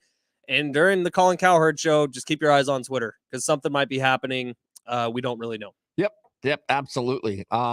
Meanwhile, yesterday we teased this a little bit. The Union Tribune, they come out with their list of the best whatever in San Diego. And, this is it, man. Voted San Diego's best radio station, San Diego Sports 760. Hey, no, Hey, that's us. Yeah, that's us. I will say clean sweep for iHeart San Diego. Yeah, no doubt. Now, man. best morning show did not go to us, which is stupid. But did Beto get it? Beto got it. Beto got Yeah, it. which You know is- what? If it wasn't us, Yeah. he's a pretty good dude. Definitely. Now, best radio drive time show went to John and Jim in the afternoon. Also, John and Jim got, what else did they get? Best talk radio, Yeah. and they got best sports talk radio. Yep. Mhm. You know what? Give all those awards to John.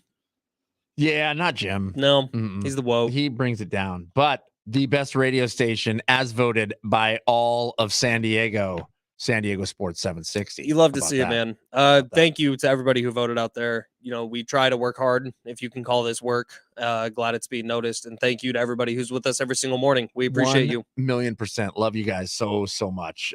Meanwhile, Mark Zuckerberg, Elon Musk, they're supposed to have a massive knockdown brawl MMA fight. We haven't heard a lot about it in the past couple of weeks, so I'm hoping that's still going to happen. But Mark Zuckerberg is winning jiu-jitsu tournaments. Zuck is? Yeah. He was out there in tournaments winning these Then things. why did you say that we should change our money to Musk? Because Mark Zuckerberg he just had a photo that he put on Instagram of himself at the Taylor Swift concert with gemstones around his eye in the shape of a heart. And I feel like Team Musk, baby. that's what I'm saying. Let's go, Elon. Get in the gym, bro. That's what I'm I saying. need you to start trading. Now, Give now, me a hold Rocky on. montage of Elon Hold Musk. on. Hold on. Griffin will produce it. We will, without a doubt. He did say it's life of a girl dad, so he was doing it for his daughter. Respect. Okay, yeah, absolute respect on that. However, there were little gemstones around his eye. Dude, when you're a billionaire, who cares? No doubt. 949, thank you for this. Great show, fellas. You guys killed it. The exciting news was the highlight. Let's go get Verlander. Look, I just tweeted that out as well. I was like, this wasn't on my bingo card, but screw it. Let's have some fun. 615, wait a minute. We all completely missed the most important factor. Our initial thoughts should have been, oh, hell yeah, we're going to be seeing a whole lot more of Kate Upton around San Diego. That was like the second thing we said after I read the tweet was, how do we get Kate Upton in studio for a Bar Car Friday? We're all on the same page here. 615, catch up. Page. 615 is just on the same page as us, Ben. Yeah, That's all. So if you didn't hear, John Heyman has tweeted out that one of the mystery teams in on Justin Verlander is the San Diego Padres. We will see where that goes. Darren Smith is going to be talking a lot about it. John and Jim will have the recap of the entire trade deadline. But today, our show is coming to an end. We thank Chris Rose of the MLB Network. We thank Andy Vasquez from New Jersey talking about the Jets. We thank Mark Neville, who continued to share his message that he started last week on this show. And thank you, Travis. Is Rich here tomorrow? Well, we don't know. We don't know.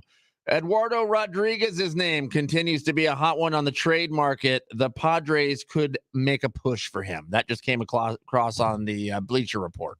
Kill. Wow. I do love me some Eduardo. I always say it. Something's going to happen here. Keep an eye on your phone unless you're driving, and we'll see. Yeah, thank you guys from the best radio station as voted by you in San Diego Sports 760, 844-570-1360 right now if you want to win those Ohio player tickets.